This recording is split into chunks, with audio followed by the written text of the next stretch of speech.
MSLI T V, رہنمائی بدلتی دنیا کے لیے۔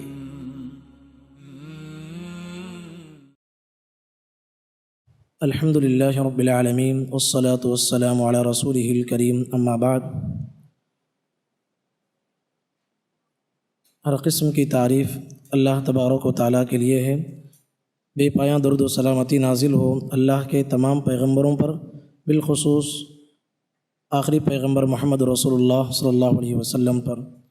اللہ کے فضل و کرم سے تلاوت قرآن مجید کے ذریعے سے ہمارے اس پروگرام کا آغاز کرنا چاہتا ہوں، جس کے لیے میں دعوت دیتا ہوں حافظ محمد مہاجر کو کہ وہ آئیں اپنی تلاوت کے ذریعے سے ہمارے اس پروگرام کا آغاز کریں۔ اعوذ باللہ من الشیطان الرجیم، بسم اللہ الرحمن الرحیم۔ یا ایہا الذین آمنوا استعینوا بالصبر والصلاة ان اللہ مع الصابرین ولا تقولوا لمن يقتل في سبيل الله اموات بل احياء ولكن لا تشعرون ولنبلونكم بشيء من الخوف والجوع ونقص من الاموال والانفس والثمرات وبشر الصابرين الذين إذا أصابتهم مصيبة قالوا إنا لله وإنا إليه راجعون أولئك عليهم صلوات من ربهم ورحمة وأولئك هم المهتدون۔ بارک اللہ فیکم۔ آپ کے سامنے محمد مجاہد حمد پیش کریں گے۔ ہر ایک مقصد میں اللہ کو پکارا تھا، پکاریں گے۔ ہر ایک مقصد میں اللہ کو پکارا تھا، پکاریں گے۔ اسی کے سامنے سر کو جھکایا تھا، جھکائیں گے۔ کہاں جائز ہے یارو یا علی یا غوث کا نعرہ، کہاں جائز ہے یارو یا علی یا غوث کا نعرہ، یا اللہ کا نعرہ لگایا تھا، لگائیں گے۔ یا اللہ کا نعرہ لگایا تھا، لگائیں گے۔ وہی معبود ہے کہہ دو، وہی مسجود ہے سمجھو۔ وہی معبود ہے کہہ دو، وہی مسجود ہے سمجھو۔ وہی حاجت روا سب کو بتایا تھا، بتائیں گے۔ وہی حاجت روا سب کو بتایا تھا، بتائیں گے۔ نہ ڈرتے ہیں کسی سے ہم، نہ بکتے ہیں نہ جھکتے ہیں۔ نہ ڈرتے ہیں کسی سے ہم، نہ بکتے ہیں نہ جھکتے ہیں۔ بھری محفل میں نغمائے سنایا تھا، سنائیں گے۔ بھری محفل میں نغمائے سنایا تھا، سنائیں گے۔ رسول اللہ بشر ہے ہر جگہ حاضر نہیں، رسول اللہ بشر ہے ہر جگہ حاضر نہیں۔ واللہ یہی قرآن نے ہم کو بتایا تھا، بتائیں گے۔ واللہ یہی قرآن نے ہم کو بتایا تھا، بتائیں گے۔ اگر رہتے ہو دنیا میں تمہیں معلوم یہ ہوگا، اگر رہتے ہو دنیا میں تمہیں معلوم یہ ہوگا، ہمیشہ ہم نے لوگوں کو جگایا تھا جگائیں گے، ہمیشہ ہم نے لوگوں کو جگایا تھا جگائیں گے۔ ہر ایک مقصد میں اللہ کو پکارا تھا پکاریں گے، اسی کے سامنے سر کو جھکایا تھا جھکائیں گے۔ ہے بدعت پھول کی چادر مزاروں اور قبروں پر، ہے بدعت پھول کی چادر مزاروں اور قبروں پر، گلوں کا ہار قبروں پر نہ ڈالا تھا نہ ڈالیں گے، گلوں کا ہار قبروں پر نہ ڈالا تھا نہ ڈالیں گے۔ ہر ایک مقصد میں اللہ کو پکارا تھا پکاریں گے، اسی کے سامنے سر کو جھکایا تھا جھکائیں گے۔ جزاکم اللہ خیر۔ السلام علیکم ورحمۃ اللہ وبرکاتہ۔ شکراً فجزاکم اللہ خیرا۔ معزز بھائیوں، آپ جانتے ہیں اللہ تبارک و تعالیٰ نے محمد الرسول اللہ صلی اللہ علیہ وسلم کو ساری کائنات کے لیے رحمت بنا کر بھیجا تھا۔ اللہ نے فرمایا وما ارسلناک الا رحمۃ للعالمین۔ نبی کریم صلی اللہ علیہ وسلم نہ صرف مومنوں کے لیے بلکہ پوری کائنات کے لیے، اپنے دوستوں کے لیے، دشمنوں کے لیے، ہر انسان کے لیے اس دنیا میں رحمت بن کر آئے تھے۔ راہ میں کاٹے جس نے بچھائے، گالی دی پتھر برسائے، راہ میں کاٹے جس نے بچھائے، گالی دی پتھر برسائے، اس پر چھڑکی پیار کی شبنم صلی اللہ علیہ وسلم۔ تو حضرات، نبی کریم صلی اللہ علیہ وسلم کا سلوک دشمنان اسلام کے ساتھ یہ اہم عنوان ہے۔ اب ہمارے درمیان فضیلت الشیخ حافظ جاوید عثمان ربانی حفظہ اللہ تشریف فرما ہے۔ میں آپ کو بڑے ہی ادب و احترام کے ساتھ دعوت دیتا ہوں کہ آپ اس عنوان کی وضاحت فرمائیں، نبی کریم صلی اللہ علیہ وسلم کا سلوک دشمنان اسلام کے ساتھ۔ ان الحمد لله نحمده ونستعينه ونستغفره ونؤمن به ونتوكل عليه ونعوذ بالله من شرور انفسنا ومن سيئات اعمالنا، من يهده الله فلا مضل له ومن يضلل فلا هادي له، واشهد ان لا اله الا الله وحده لا شريك له، واشهد ان محمدا عبده ورسوله، اما بعد، فان خير الحديث كتاب الله،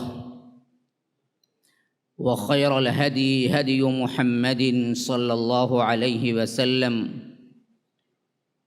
وشر الامور محدثاتها وكل محدثة بدعة وكل بدعة ضلالة، وفي رواية وكل ضلالة في النار۔ فأعوذ بالله السميع العليم من الشيطان الرجيم من همزه ونفثه ونفخه، فبما رحمة من الله لنت لهم ولو كنت فظا غليظ القلب لانفضوا من حولك فاعف عنهم واستغفر لهم وشاورهم في الأمر فإذا عزمت فتوكل على الله إن الله يحب المتوكلين۔ اللهم أرنا الحق حقا وارزقنا اتباعه، وأرنا الباطل باطلا وارزقنا اجتنابه۔ اللهم علمنا ما ينفعنا وانفعنا بما علمتنا وارزقنا علما۔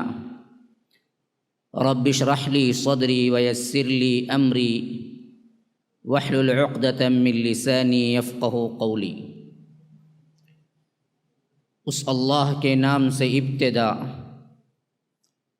جس کے ناموں کی کوئی انتہا ہی نہیں۔ وَلَوْ أَنَّ مَا فِي الْأَرْضِ مِنْ شَجَرَةٍ أَقْلَامٌ وَالْبَحْرُ يَمُدُّهُ مِنْ بَعْدِهِ سَبْعَةُ أَبْحُرٍ مَا نَفِدَتْ كَلِمَاتُ اللَّهِ۔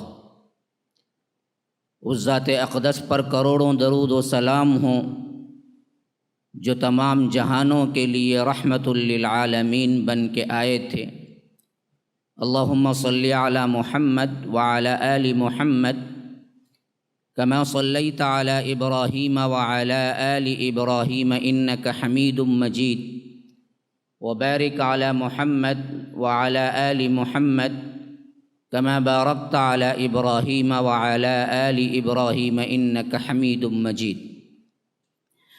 برادران اسلام، واجب الاحترام بزرگوں، دوستوں، عزیز ساتھیوں، لائق احترام ماؤں اور بہنوں، ابھی جس عنوان کے تحت مجھے مدعو کیا گیا تھا، جیسا کہ آپ لوگ جانتے ہیں، رسول اکرم صلی اللہ علیہ وسلم کا سلوک دشمنان اسلام کے ساتھ، اس کا ایک پس منظر ہے. اس ٹاپک کو بیان کرنے کا ایک پس منظر ہے جو کہ آج کل کے حالات ہیں. اللہ کے رسول صلی اللہ علیہ وسلم کو جب اللہ تبارک و تعالی نے نبی بنا کر بھیجا،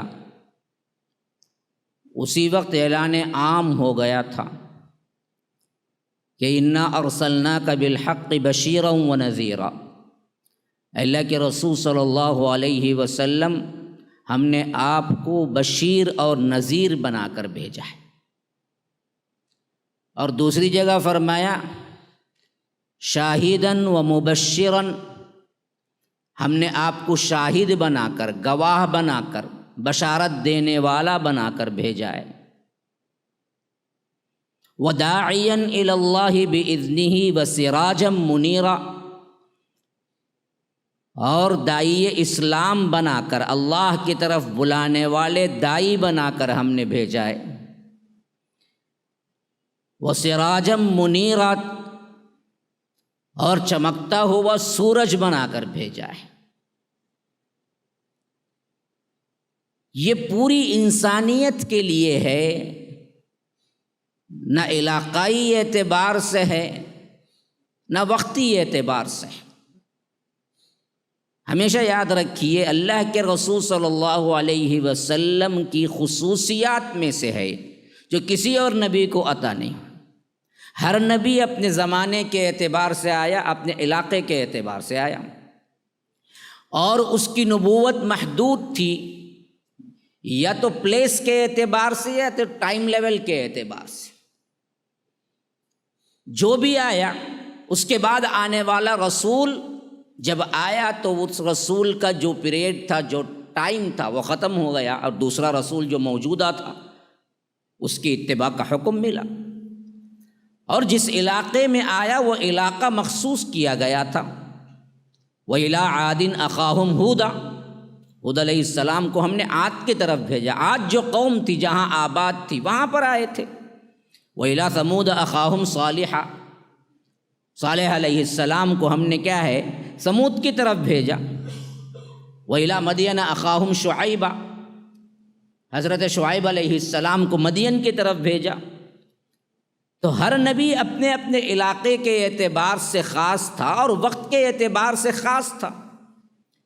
یہ دونوں چیزیں اللہ کے رسول صلی اللہ علیہ وسلم کے لیے نہیں، قیامت تک کے لیے آئے اللہ کے رسول صلی اللہ علیہ وسلم، اور بنی نوع انسانیت کے لیے آئے. اسی لیے فرمایا کہ وما ارسلناک الا کافۃ للناس بشیرا ونذیرا. اللہ کے رسول صلی اللہ علیہ وسلم، ہم نے آپ کو بنی نوع انسانیت کے لیے بھیجا ہے. اچھا جی، یہ بات تو اب طے ہو گئی. قرآنی آیات کے ذریعے میں نے آپ کو بتایا کہ پوری انسانیت کے لیے اللہ کے رسول صلی اللہ علیہ وسلم آئے. کس نوعیت سے آئے؟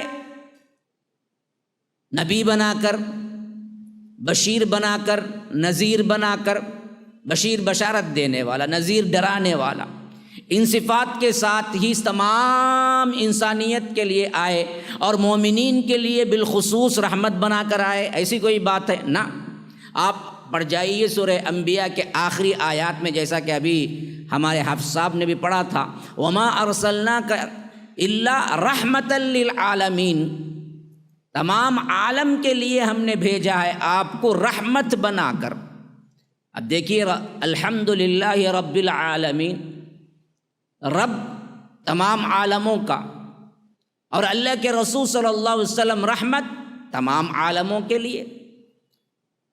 یہ دراصل انسانیت کے لیے بھی خاص نہیں ہے، خالی انسان نہ، ایسی بات بھی نہیں ہے، انسانوں کے علاوہ کے جو مخلوقات ہیں ان کے لیے بھی رحمت ہے، چرند و پرند کے لیے بھی رحمت ہیں، جن و انس کے لیے بھی رحمت ہیں، حتیٰ کہ موجودات جو موجود ہیں جن کے اندر ہم سمجھتے کہ جان نہیں ہے، ہاں پتھر، پہاڑ، درخت، ان کے لیے بھی رحمت ہے، اور یہ بھی پہچانتے تھے۔ صحیح احادیث کی روشنی میں بخاری کے اندر یہ روایت موجود ہے، اللہ کے رسول صلی اللہ علیہ وسلم فرمایا کرتے تھے کہ مجھے وہ پتھر معلوم ہے جو مجھے نبوت سے پہلے سلام کیا کرتا تھا۔ پتھر کو معلوم تھا اللہ کے رسول صلی اللہ علیہ وسلم گزر رہے ہیں اور وہ سلام کیا کرتا تھا۔ سب سے پہلے ایک انصاریہ عورت نے اللہ کے رسول صلی اللہ علیہ وسلم سے کہا کہ اللہ کے رسول، آپ کھڑے ہو کے جو خطبہ دیتے ہیں، کیوں نہ آپ کے لیے ایک ممبر تعمیر کر دیا جائے تاکہ آپ کیا ہیں لوگوں کو خطاب کرنے میں آسانی ہو۔ اونچی جگہ کھڑے ہوتا ہے تو بندے کو کیا ہے دیکھنے میں آسانی ہوتی ہے۔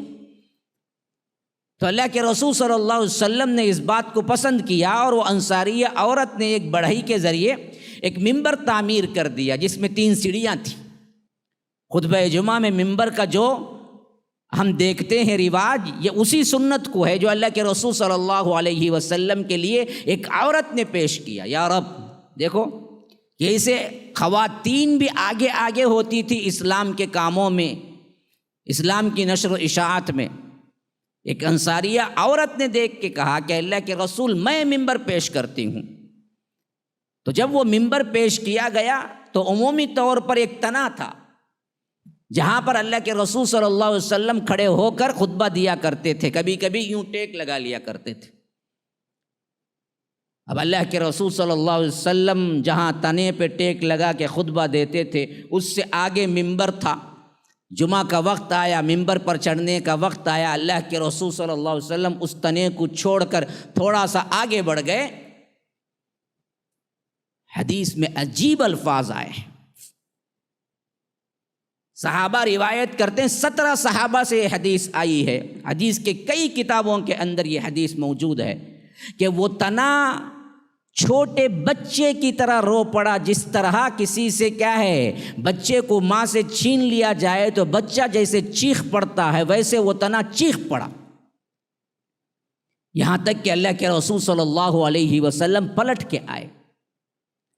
پھر ماں جس طرح گود میں لے کر بچے کو سہلاتی ہے، ویسے ہی اللہ کے رسول صلی اللہ علیہ وسلم نے اپنا دست مبارک اس پہ پھیرا اور اسے خاموش کرایا۔ پھر اس کے بعد اللہ کے رسول صلی اللہ علیہ وسلم آگے بڑھے۔ بعض روایتوں میں ہے کہ اللہ کے رسول صلی اللہ علیہ وسلم نے فرمایا کہ یہ میرے فراق میں رویا ہے کہ اتنے دنوں تک وہ برکتیں اسے مل رہی تھی کہ اللہ کے رسول صلی اللہ علیہ وسلم کا ٹیک لگانا اور اللہ کے رسول صلی اللہ علیہ وسلم کا جسم مبارک کا مس ہونا اس کو سب سے زیادہ محبوب تھا۔ جب اللہ کے رسول وہاں سے آگے بڑھے تو اس محرومی کی وجہ سے وہ رو پڑا اور اللہ کے رسول صلی اللہ علیہ وسلم نے ہاتھ پھیر کر اسے خاموش کرایا اور فرمایا کہ اگر میں اس کو خاموش نہ کراتا، ہاتھ نہ پھیرتا تو وہ قیامت تک روتے رہتا۔ یہ لکڑی ہے، ایک لکڑی، ایک درخت کی لکڑی پہچانتی تھی کہ یہ اللہ کے رسول صلی اللہ علیہ وسلم ہیں۔ آج ہم ان سے بھی بدتر ہو گئے۔ بے جان لکڑی پہچانتی تھی کہ یہ کون ہیں، ان کی فضیلت کیا ہے، لیکن آج ہم امت مسلمہ اللہ کے رسول کو ماننے کا دعویٰ کرنے کے باوجود بھی سیرت مبارکہ بالکل معلوم نہیں ہے۔ ہاں، اگر آپ کے سامنے اگر ولو بالفرض ہم سمجھیں کہ اللہ کے رسول صلی اللہ علیہ وسلم سامنے ہیں تو آپ پہچان بھی نہیں سکتے، کیونکہ سیرت میں کبھی آپ نے پڑھا ہی نہیں ہے۔ اسی لیے بعض لوگ دعویٰ کرتے ہیں شیطان وغیرہ کو دیکھ کر یا کوئی اور ان کے کیا ہیں پکچر کے ہیروز کو دیکھ کر خواب میں اللہ کے رسول کو دیکھا، اللہ کے رسول تمہارے خواب میں کئی کچھ آتے ہیں، رات دن پکچراں دیکھ کر سو لے گو تمہارے خواب میں اللہ کے رسول آتے ہیں۔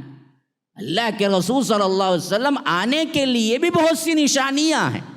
اسی واسطے اسلاف کا معمول تھا کہ جب کوئی یہ دعویٰ کرتا تو اسلاف اسے بلا کے پوچھتے تو نے جس شخصیت کو دیکھا ہے ذرا حلیہ بیان کر۔ جب وہ حلیہ بیان کرتا اور وہ سیرت مبارکہ کے اندر شمائل کے اندر وہ حلیہ ملتا تو تب کہتے کہ تو نے اللہ کے رسول صلی اللہ علیہ وسلم ہی کو دیکھا ہے، ورنہ تو اللہ کے رسول صلی اللہ علیہ وسلم کہہ کر کوئی بھی آ کے شیطان بھی دراصل کیا ہے آ کے کہہ سکتا ہے، کیونکہ اللہ کے رسول صلی اللہ علیہ وسلم نے فرمایا کہ جس نے مجھے خواب میں دیکھا واقعتاً مجھے ہی دیکھا، اور وہ میری شکل شیطان پیش نہیں کر سکتا، لیکن یہ نہیں کہا کہ دوسری شکل میں آ کے شیطان اللہ کا رسول نہیں بول سکتا، یہ بول سکتا ہے، کیونکہ ہمیں سیرت معلوم ہی نہیں ہے۔ اسی لیے بعض اسلاف کا قول یہ ہے کہ جس نے اللہ کے رسول کو دیکھا اس نے اللہ کے رسول ہی کو دیکھا، لیکن جس نے پہلے دیکھ لیا تھا اس کے خواب میں آنا زیادہ ممکن ہے، جیسا کہ حضرت انس آخری زمانے میں کہا کرتے تھے کہ کوئی رات میری ایسی نہیں گزرتی جب میں اللہ کے رسول کو خواب میں نہ دیکھتا ہوں، کیونکہ پوری زندگی انہوں نے خدمت کی ہے، پورے 10 سال اپنی زندگی کے 10 سال اللہ کے رسول کی خدمت میں لگا دیے، انہیں پورا چہرہ یاد تھا، پورا حلیہ یاد تھا، تو محبت اتنی تھی کہ آخری زمانے میں کہا کرتے تھے کہ اکا دکا کوئی دن گزرا ہوگا جس میں اللہ کے رسول خواب میں نہ آئے، ورنہ محبت کا میرا یہ عالم ہے کہ اللہ کے رسول صلی اللہ علیہ وسلم کو میں ہر رات خواب میں دیکھتا ہوں۔ صحابہ جو پہلے دیکھے ان کے خواب میں آنا زیادہ ممکن ہے بنسبت ہم دراصل کیا ہیں 1400 سال بعد کوئی نعرہ لگائے اور اس میں یہ بھی کہہ دے کہ شریعت کی یہ بات مجھے معاف کر دی گئی، میں اللہ کے رسول سے آئے یہ کہا گیا، یہ سب کیا ہیں جھوٹے دعوے ہیں، اور جھوٹ خواب بیان کرنے سے اللہ کے رسول نے سخت منع کیا۔ بہرکیف بات کہیں سے کہیں نکل گئی، میں بتلانا مقصود تھا مجھے کہ انسانوں کے لیے نہیں بلکہ تمام کائنات کے لیے رحمت کی صفت کے ساتھ خاص طور پر بشیرن نذیرن ہے، لیکن یہ رحمت کی صفت جو ہے نا، یہ صفت کے ساتھ تمام بنی نوع انسانیت کے لیے اللہ کے رسول صلی اللہ علیہ وسلم آئے تھے، صرف بنی نوع انسانیت کے لیے نہیں بلکہ چرند و پرند اور جنوں کے لیے آئے تھے۔ مسائل ان کے بھی ہوتے تھے تو وہ رجوع ہوتے تھے اللہ کے رسول صلی اللہ علیہ وسلم کے پاس۔ ایک اونٹ آیا اللہ کے رسول صلی اللہ علیہ وسلم کے سامنے سجدے میں گر گیا، اللہ کے رسول صلی اللہ علیہ وسلم نے اس کے گردن پہ ہاتھ پھیرا اور کہا کہ مالک کہاں ہے؟ یہ کوئی غزوے کا سفر تھا، کوئی گاؤں تھا، مالک بھاگتے ہوئے آئے، کہا کہ اللہ کے رسول یہ میرا اونٹ ہے، کہا کہ اس نے مجھ سے شکایت کی ہے کہ تم کام زیادہ لیتے ہو اور چارہ کم دیتے ہو۔ یا رب، ایک اونٹ کو پتہ ہے کہ مجھے شکایت کہاں لے کے جانا ہے، اللہ کے رسول صلی اللہ علیہ وسلم کو وہ جانتا بھی ہے اور آ کے روتا بھی ہے، اپنی شکایت بھی لے آتا ہے اور کہتا ہے کہ اللہ کے رسول یہ معاملہ ہے، اور اللہ کے رسول کی رحمت دیکھو، ایک اونٹ کے لیے، جانور کے لیے بھی اللہ کے رسول صلی اللہ علیہ وسلم اس مالک کو بلا کے کہتے ہیں کہ اس نے شکایت کی ہے کہ تم کام زیادہ لیتے ہو اور چارہ کم دیتے ہو، تو وہ صحابی کانپ جاتے ہیں، کہتے ہیں اللہ کے رسول اس کے بعد تو میں اسے ایسا کروں گا کہ کبھی اس سے کوئی کام ہی نہیں لوں گا، یہ آپ کے لیے اللہ کے لیے وقف ہو جائے گا، یہ میں اسے چھوڑ دوں گا۔ کہا کہ اللہ کے رسول نہ، میں یہ چاہتا ہوں کہ مجھے تم فروخت کر دو، مجھے تم بیچ دو۔ صحابی نے کہا کہ اللہ کے رسول غلطی ہو گئی، میں اس کے ساتھ اچھا سلوک کروں گا۔ کہا کہ نہ، میں یہ چاہتا ہوں کہ تم مجھے قیمتاً بیچ دو۔ صحابی مجبور ہوئے، کہا کہ اللہ کے رسول قیمتاً نہیں تحفتاً رکھ لیجئے۔ کہا کہ نہ، تم مجھے قیمتاً بیچ دو۔ جب قیمتاً بیچ دی گئی اس کے بعد اللہ کے رسول نے کہا کہ میں اس کو آزاد کرتا ہوں، اس سے کوئی کام نہ لیا جائے، یہ وہ اونٹ ہے جو میرے پاس آ کے شکایت کیا ہے، اور میں سخی ہوں، میں حلیم ہوں، میں بردبار ہوں، میں رحیم ہوں، میں عزیز ہوں۔ اللہ تبارک و تعالیٰ نے اپنے نام خود دیے ہیں رسول اکرم صلی اللہ علیہ وسلم کو، لقد جاءکم رسول من انفسکم عزیز علیہ ما عنتم حریص علیکم بالمؤمنین رؤوف الرحیم۔ رؤوف بھی اللہ کا نام ہے، رحیم بھی اللہ کا نام ہے، لیکن اللہ نے اپنے حبیب کو یہ نام دیا تو اللہ کے رسول صلی اللہ علیہ وسلم نے کہا کہ نہ، یہ کام تم نہیں، میں کروں گا۔ اور پھر اس کے بعد بتایا گیا کہ اس اونٹ پر کوئی کام نہ لیا جاتا، اس اونٹ پر کوئی سوار نہ ہوتا۔ یہ مخلوقات کے لیے بھی رحمت ہے۔ کبھی کبھی کیا ہوتے ہیں نا جی، چوٹیوں کے گھر ہے نا، وہ ایسے بنا دیتے ہیں صحراؤں میں یا آ کر بڑی بڑی جگہوں میں، تو ان کے لیے کوئی اور راستہ نہیں ہوتا سوائے وہاں پر کچھ نہ کچھ چیزیں رکھ کر جلا کر یا تیل ڈال کر جلا کر وہاں سے ان کو ہٹایا جائے۔ بڑے بڑے ان کے اپنے سوراخ ہوتے ہیں۔ ایسا ایک مرتبہ اللہ کے رسول صلی اللہ علیہ وسلم کو معلوم ہوا کہ جلا کر مارا گیا، تو کہا کہ نہ، ان کو نہ جلانا۔ رحمت دیکھو، رحمت چونٹیوں کے لیے اللہ تبارک و تعالیٰ پسند نہیں کرتا کہ ان کو جلا کے مارا جائے، حتیٰ کہ کسی کو ذبح کرنا ہے تو بھی فرمایا کہ اذا ذبحتم فاحسنوا الذبح واذا قتلتم فاحسنوا القتل۔ کسی جانور کو ذبح کرنے کی ضرورت پڑ جائے تب بھی تم اس میں بھی احسان کرو۔ جانور ابھی تو مرنے جا رہا ہے، جیسے چاہے منڈی مروڑ دو، شاک دے دو، نہ، حرام ہے، وہ کھانا ہی حرام ہے۔ ذبح کرو وہ بھی احسان کے ساتھ۔ ایک آدمی بکرے اکھڑا کر کے وہیں پر چاقو تیز کر رہا تھا، اللہ کے رسول صلی اللہ علیہ وسلم گزرے تو کہا کہ اس کو 2 مرتبہ کیوں مارتے ہو؟ پوچھا اللہ کے رسول میں نے کہاں 2 مرتبہ؟ کہا کہ 1 مرتبہ تو تم ذبح کرو گے ہی، لیکن 1 مرتبہ جو اس کے سامنے چاقو تیز کر رہے ہو تو اس پر کیا بیتے گی؟ حالانکہ جانور ہے، لیکن فرمایا کہ نہ، اس کے سامنے میں چاقو مت تیز کرو، چھپا کے تیز کرو تاکہ اسے تکلیف نہ ہو۔ اسی طرح بعض جانوروں کو قتل کرنے کا حکم ہوا ہے۔ بچھو ہے، سانپ ہے، زہریلے جانور ہیں، اور اسی طرح کیا ہے جو سپلک ہے، لیکن فرمایا کہ اس کو بھی مارو تو تڑپا کے مت مارو، اس میں بھی احسان کرو۔ یہ وہ شخصیت ہیں جو سراپا رحم ہے، سراپا رحمت انسانیت ہیں۔ اب ایسے میں چند ناہنجار وہ لوگ جو جاہل بھی ہیں، جو سیرت سے واقف بھی نہیں ہیں، جو عصبیت کی وجہ سے مسلمانوں کے اپنے اپنے کیریکٹر اور اپنے اپنے سلوک کی وجہ سے یہ سمجھ بیٹھے ہیں کہ ان کے نبی بھی ایسے ہی ہوں گے، اور پھر اس پر اعتراضات جو کرتے ہیں نا جی، اس وقت ہمیں بولنا پڑتا ہے کہ نہ، اصل میں یہ تمہارے لیے بھی رحمت ہی بن کے آئے تھے۔ میں اس عورت کو جواب دے رہا ہوں اس پیغام کے تحت، جس کے خلاف تم نے زبان کھولی ہے، یہ تمہاری اپنی نادانی ہے۔ اصل میں دیکھا جائے تو آج زبان کھولنے کا جو پاور تمہیں ملا ہے، اس پاور کو دینے والی انسانی آزادی اور انسان کے زبان کی آزادی اور انسان کے رہنے سہنے کی آزادی غلامی سے نکال کر عورت کو اس حد تک لانے میں سب سے اہم ترین رول خود جناب محمد الرسول اللہ صلی اللہ علیہ وسلم کا ہے۔ اگر یہ نہ ہوتا تو تم معاشرے کے ایسے بدترین افراد میں سے تھی۔ خود تمہارے اپنے مذہب کے اعتبار سے اگر کوئی شوہر مر جاتا تو پھر اسی کے ساتھ، اس کی چتا کے ساتھ اس کی عورت کو بھی جلا دیا جاتا۔ یہ ہندوستان کے قانون میں 8 سے 60-70 سال پہلے تک موجود تھا، اور اسے کوئی گھر میں اور کوئی مال میں باپ کے وراثت نہ تھی، اور اسی طرح اس کو جینے کا کوئی حق نہ تھا۔ ایسی عورت کو بلندیاں ملی ہیں تو وہ خود اسلام کے ذریعے اور جناب محمد الرسول اللہ صلی اللہ علیہ وسلم کے ذریعے۔ یہ نادانی ہے کہ انہیں پتہ نہیں ہے۔ اور ایک دوسری سب سے اہم ترین بات یہ بھی ہے، ہمیں بھی پتہ نہیں ہے۔ ہم نے بھی نہیں بتایا، ہم نے بھی نہیں سیکھا، ہم نے بھی نہیں کہا، ہم نے بھی سیرت مبارکہ کو اپنایا نہیں. ہمارے اندر بھی وہی چپقلش، ہمارے اندر بھی وہی لڑائیاں جھگڑے، بات بات پر تلوار، بات بات پر قتل،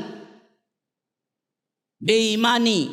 یہ سب جب انہوں نے دیکھا تو سمجھا کہ یہ مسلمان ہیں تو ان کا نبی بھی ایسے ہی ہوگا. وہ اخلاق کہاں گئے جو اخلاق اصحاب رسول اللہ صلی اللہ علیہ وسلم کے تھے؟ اسلام تلوار سے پھیلا، یہ بالکل غلط ہے. اسلام تو اخلاق سے پھیلا. تو یاد رکھیے آج اشد ضرورت ہے اس بات کی میرے بھائیوں. خواتین اسلام سن رہی ہیں، اللہ کی قسم کم از کم 24 گھنٹے میں، 1 گھنٹہ نہیں پوچھتا ہوں میں، آدھا گھنٹہ تو سیرت مبارکہ کو دو. کوئی بھی سیرت پڑھو، خواہ وہ چند پیجز پر موجود کیوں نہ. بیٹھنے والوں میں کتنے ہیں جو سیرت النبی پڑھے ہیں؟ کوئی ایک کتاب زندگی میں، ایک کتاب، سنگل کتاب. ہاں کیا کیا نہیں پڑھتا. صبح اٹھتا تو پورا پیپر پڑھ جاتا. ہاں نوجوان انجینئرنگ ڈاکٹر بنتا تو کتابوں کی کتابیں چاٹ جاتا. اللہ کے رسول صلی اللہ علیہ وسلم کی سیرت مبارکہ کو پڑھا نہ پڑھا کوئی جانتا ہی نہیں ہے. اتنا بڑا حادثہ ہم پہ گزرنے کے باوجود بھی کوئی اویئرنیس ہے ہمارے اندر؟ سوائے پروٹیسٹ کے، سوائے کیا ہے احتجاج کے، کوئی دوسرا بھی عمل ہوا ہمارے اندر؟ اس نے اعتراض کیا. بعض مسلمان اپنے جو غدار قسم کے ہیں ان لوگوں نے تائید تک کی کہ ہاں وہ کب صحیح کہہ رہی ہے، وہی تو ہوا. ارے بدبخت، وجہ کیوں بنی یہ؟ کیونکہ یہ بدبخت مسلمان نام پہ دھبا ہے، اس نے سیرت پڑھی بھی نہیں ہے. جیسا کہ میں نے پہلے خطبے میں بھی کہا تھا کہ 6 سال کی عمر میں شادی ہوئی جس کا اعتراض ہے، لیکن وہ کیوں ہوئی، کس ماحول میں ہوئی، اسلام کے قوانین کیا ہیں، یہ کتنے لوگوں کو معلوم ہے؟ اگر کوئی غیر مسلم آپ سے پوچھے کیا جواب دیں گے؟ آپ کیسے مطمئن کریں گے؟ ہے نالج. ابھی میں ایک واقعہ پڑھ رہا تھا. ایک ڈاکٹر کہتے ہیں، ایک ڈاکٹر کہتے ہیں کہ میں فلائٹ میں جا رہا تھا، فلائٹ کا سفر تھا کسی یورپین کنٹریز کی طرف. بڑا لمبا سفر تھا کیونکہ ایشیا سے یورپین کنٹریز کا سفر کبھی کبھی 16 گھنٹے کا ہوتا ہے، کبھی کبھی کیا ہے 17 گھنٹے کا ہوتا ہے. بڑا لمبا سفر تھا اور میں اپنی پڑھائی مکمل کر کے پریکٹس کے لیے جا رہا تھا. ایئر ہوسٹس نے جب آ کے مجھے شربت پیش کیا، پانی پیش کیا، ساتھ میں سیٹ بھی خالی تھی، تو وہ ساتھ میں کیا ہے لمبا سفر ہوتا ہے تو کبھی کبھی باتیں بھی شروع ہو جاتی ہیں. وہ ساتھ میں بیٹھ گئی اور مجھ سے پوچھا تمہیں پتہ ہے اسلام کے بارے میں؟ میں نے کہا کہ ہاں بہت کچھ پتہ ہے. مسلمان ہونا؟ کہا کہ ہاں مسلمان ہوں. کہا کہ تمہیں پتہ ہے تمہارے نبی نے 6 سال کی بچی سے نکاح کیا؟ اب میں حیران، نہ میں ہاں کہنے کو نہ کہنے کو، کیونکہ مجھے خود پتہ نہیں تھا. وہ کہہ رہے ہیں کہ مجھے پتہ بھی نہیں تھا کہ یہ واقعہ واقعتاً ہوا ہے یا نہیں. میں کیا کرتا؟ میں کیا جواب دیتا؟ میں نے تو خاموشی سے سر جھکا لیا. تو وہ تھوڑی دیر دیکھی کہ میرے جملے سے متاثر ہو گیا ہے تو اس نے اگلا جملہ چھوڑا. اس نے کہا کہ میں یہ جو بات کہہ رہی ہوں یہ بالکل حق ہے، جاؤ تمہارا اسلام پڑھ کے دیکھو، یہ بات بالکل صحیح ہے، میں جھوٹ نہیں بول رہی ہوں، تمہارے نبی نے 6 سال کی بچی کے ساتھ نکاح کیا. میں نے کہا کہ ایسا ہے؟ کہا کہ ہاں یہ بالکل ایسا ہی ہے، حق ہے، یہ میں جھوٹ نہیں بول رہی. پھر اس کے بعد اس پر لیکچر دی، اتنا دی کہ میں جب ایئرپورٹ سے اترا تو میں مسلمان نہیں تھا.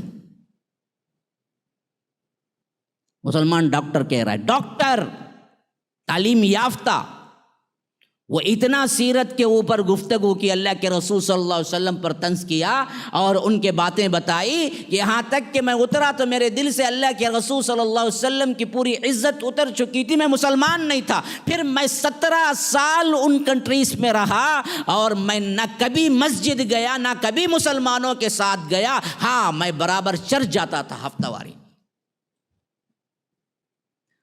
اور وہاں کے مسلمان مجھے عیسائی سمجھتے تھے، اور عیسائی مجھے سمجھتے تھے کہ یہ مسلمان ہے لیکن دل کے ساتھ عیسائی ہے۔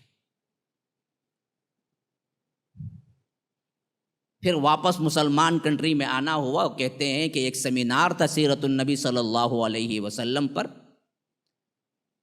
اور اس وقت ایک سوال یہ بھی تھا کہ اللہ کے رسول صلی اللہ علیہ وسلم نے اتنی شادیاں کیوں کی؟ ایک لیکچر اس میں اس مضمون کا بھی تھا۔ پھر وہ آدھے گھنٹے کے مضمون میں جو خلاصہ ہوا، تب جا کے میری آنکھیں کھلی کہ میں نے کتنا بڑا الزام لگایا تھا اور میں کیا سمجھ بیٹھا تھا۔ اللہ کے رسول تو سراپا صلی اللہ علیہ وسلم سراپا لوگوں کے لیے احسان کیا، بیواؤں کے لیے۔ اور یہ بات مجھے حیران کن تھی کہ سوائے اماں عائشہ کے جتنی بھی بیویاں ہیں سب کے سب بیوہ تھی، بیواؤں سے نکاح کیا۔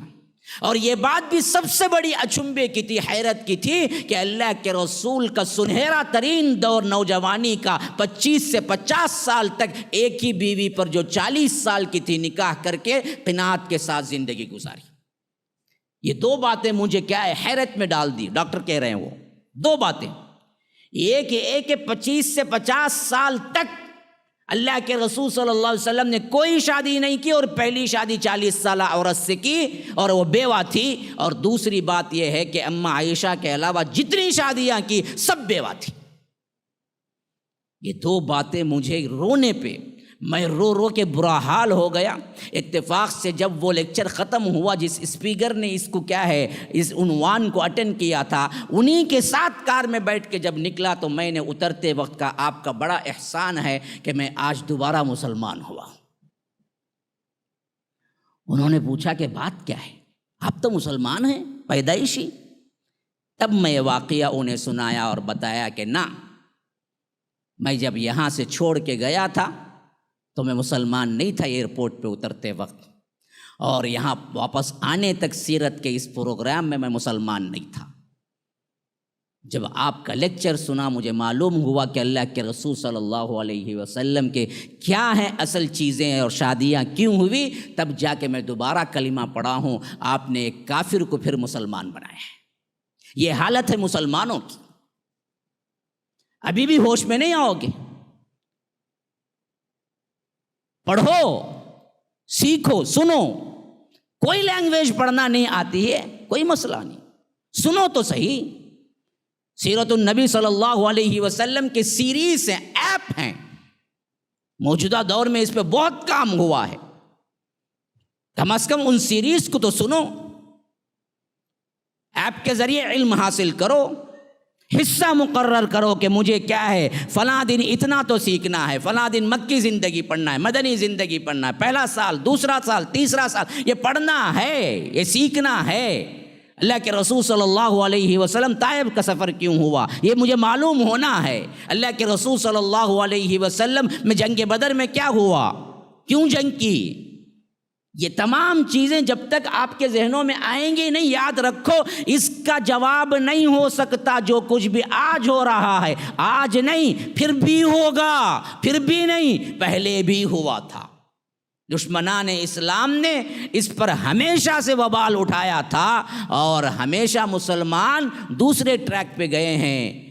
چند توڑ پھوڑ کر دیا، چند چیزوں کی، چند احتجاجات کر دیے، چند نعرے لگا دیے، لیکن اپنی زندگی نہیں تبدیل کی۔ میرے بھائی، ہمارے بچے کو سیرت یاد ہونی چاہیے۔ اللہ کے رسول صلی اللہ علیہ وسلم کا ایک ایک کام اسے ازبر ہونا چاہیے، اور اس کو معلوم ہونا چاہیے کہ ایسا اس وقت ہوا تو کیوں ہوا، سراپا رحمتیں جنگ کیوں کی۔ سوال ہوتا نا، آپ کوئی کر دے آپ سے، آپ تو کہتے ہیں کہ رحمت رحمت، لیکن اللہ کے رسول صلی اللہ علیہ وسلم کی وجہ سے اتنے لوگ قتل ہوئے۔ جواب کیا ہے آپ کے پاس؟ پڑھو، سیکھو، سمجھو۔ کل 82 جنگیں ہوئی ہیں تقریباً، لیکن ان میں اللہ کے رسول صلی اللہ علیہ وسلم اور کفار ملا کے جتنے قتل ہوئے نا، وہ آج کے ہیروشیما ناگاساکی میں جو بام ڈالے گئے تھے اس کا ایک نہیں بلکہ 0.01% بھی نہیں۔ جو ایک بام میں تم نے کیا ہے انسانیت کو جو کچھ دیا تھا، ان بدبختوں نے جن کے دامن خود تار تار ہیں وہ اللہ کے رسول صلی اللہ علیہ وسلم پہ کیچڑ اچھالتے ہیں اور ہم ڈر جاتے ہیں۔ وجہ اس کی یہ ہے کہ علم نہیں ہے۔ بدبخت سورج پہ تھوکنے کی کوشش کرتا ہے، یاد رکھ اگر تو یوں تھوکے گا تو تیرے اوپر ہی پڑے گا، سورج کا کوئی نقصان نہیں۔ مسئلہ یہ ہے ہمارا کہ ہم اس کو پڑھتے نہیں، سمجھتے نہیں۔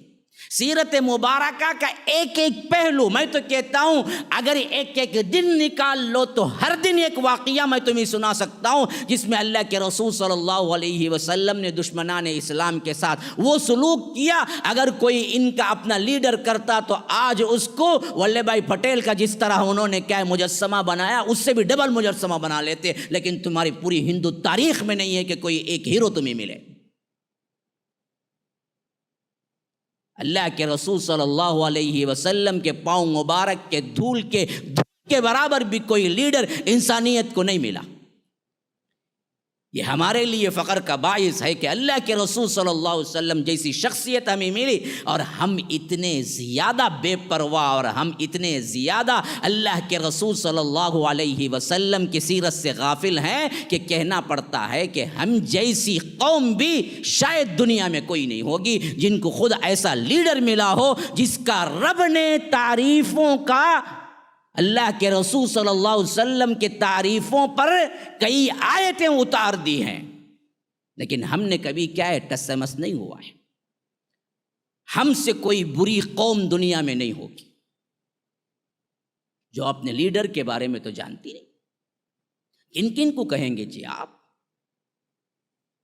جن باتوں پر تم اعتراض کرتے ہو تمہارے اپنے، اگر اسی اعتراض پر تمہارے خداؤں اور تمہاری تاریخ کو کھنگال لیا جائے تو تم منہ چھپانے کے بھی قابل نہیں۔ لیکن یاد رکھیے ہمارے پاس جواب اس کا نہیں ہے، کیوں؟ علم نہیں ہے۔ گاندھی کی جب شادی ہوئی تھی 13 سال اور اس کی پتنی 6-7 سال کی، کہاں منہ چھپاؤ گے جی؟ کس پہ کیچڑ اچھال رہے ہیں؟ زندگیاں پڑ جاؤ، دیکھو گوگل میں سرچ کیجئے میپ میں، ایسا ہی نہیں کہتا ہوں، شک ہے تو جاؤ پڑھو، ابھی موجود ہے۔ کس پہ اعتراض کرتے ہو؟ اللہ کے رسول جیسی شخصیت پر۔ ہمیں اصل میں کیا ہے، یہ درد مندی نہیں ہے۔ رسول سے محبت کے تو نعرے ہیں، جھوٹے نعرے ہیں۔ میلاد النبی میں کیا ہے، اتنے کھانے بنا کے کھائیں گے، یہ تو ہے، لیکن صحیح طور پر اس کی سیرت کو، ان کے اخلاق کو اپنانا یہ دراصل مشکل کام ہے نا جی۔ ہم کو تو کیا ہے، آسان کام پسند ہے بس۔ اللہ کے رسول صلی اللہ علیہ وسلم کا اسوہ دیکھو۔ مکی زندگی کے اندر دشمنان اسلام نے کیا کچھ نہیں کیا، لیکن اللہ کے رسول صلی اللہ علیہ وسلم نے کیسے جواب دیا انہیں۔ جب آغاز ہوا، سب سے پہلا کوہ صفا پر جو پہاڑی کا واز ہے، جس کی تفصیل احادیث میں موجود ہے، اللہ کے رسول صلی اللہ علیہ وسلم نے بلایا، سب کو دعوت دی، اور یہ بدبخت ترین چچا ہونے کے باوجود بھی ابو لہب نے اللہ کے رسول صلی اللہ علیہ وسلم پر کنکریاں اٹھا کے پھینکی اور کہا کہ تبا لک یا محمد، نعوذ باللہ ثم نعوذ باللہ، آپ غارت ہوں اور آپ کے ہاتھ غارت ہوں۔ اللہ تبارک و تعالی نے اسی کا جواب دیتے ہوئے سورہ تبت یدا نازل کی کہ تبت یدا ابی لہب و تب، آپ کے نہیں، آپ کا غارت ہونا نہیں، بلکہ ابو لہب غارت ہو اور اس کے دونوں ہاتھ غارت ہوں۔ یہ باوجود آیت اترنے کے وہ زندہ رہا کئی سال تک، اور اللہ کے رسول صلی اللہ علیہ وسلم کا پڑوسی رہا۔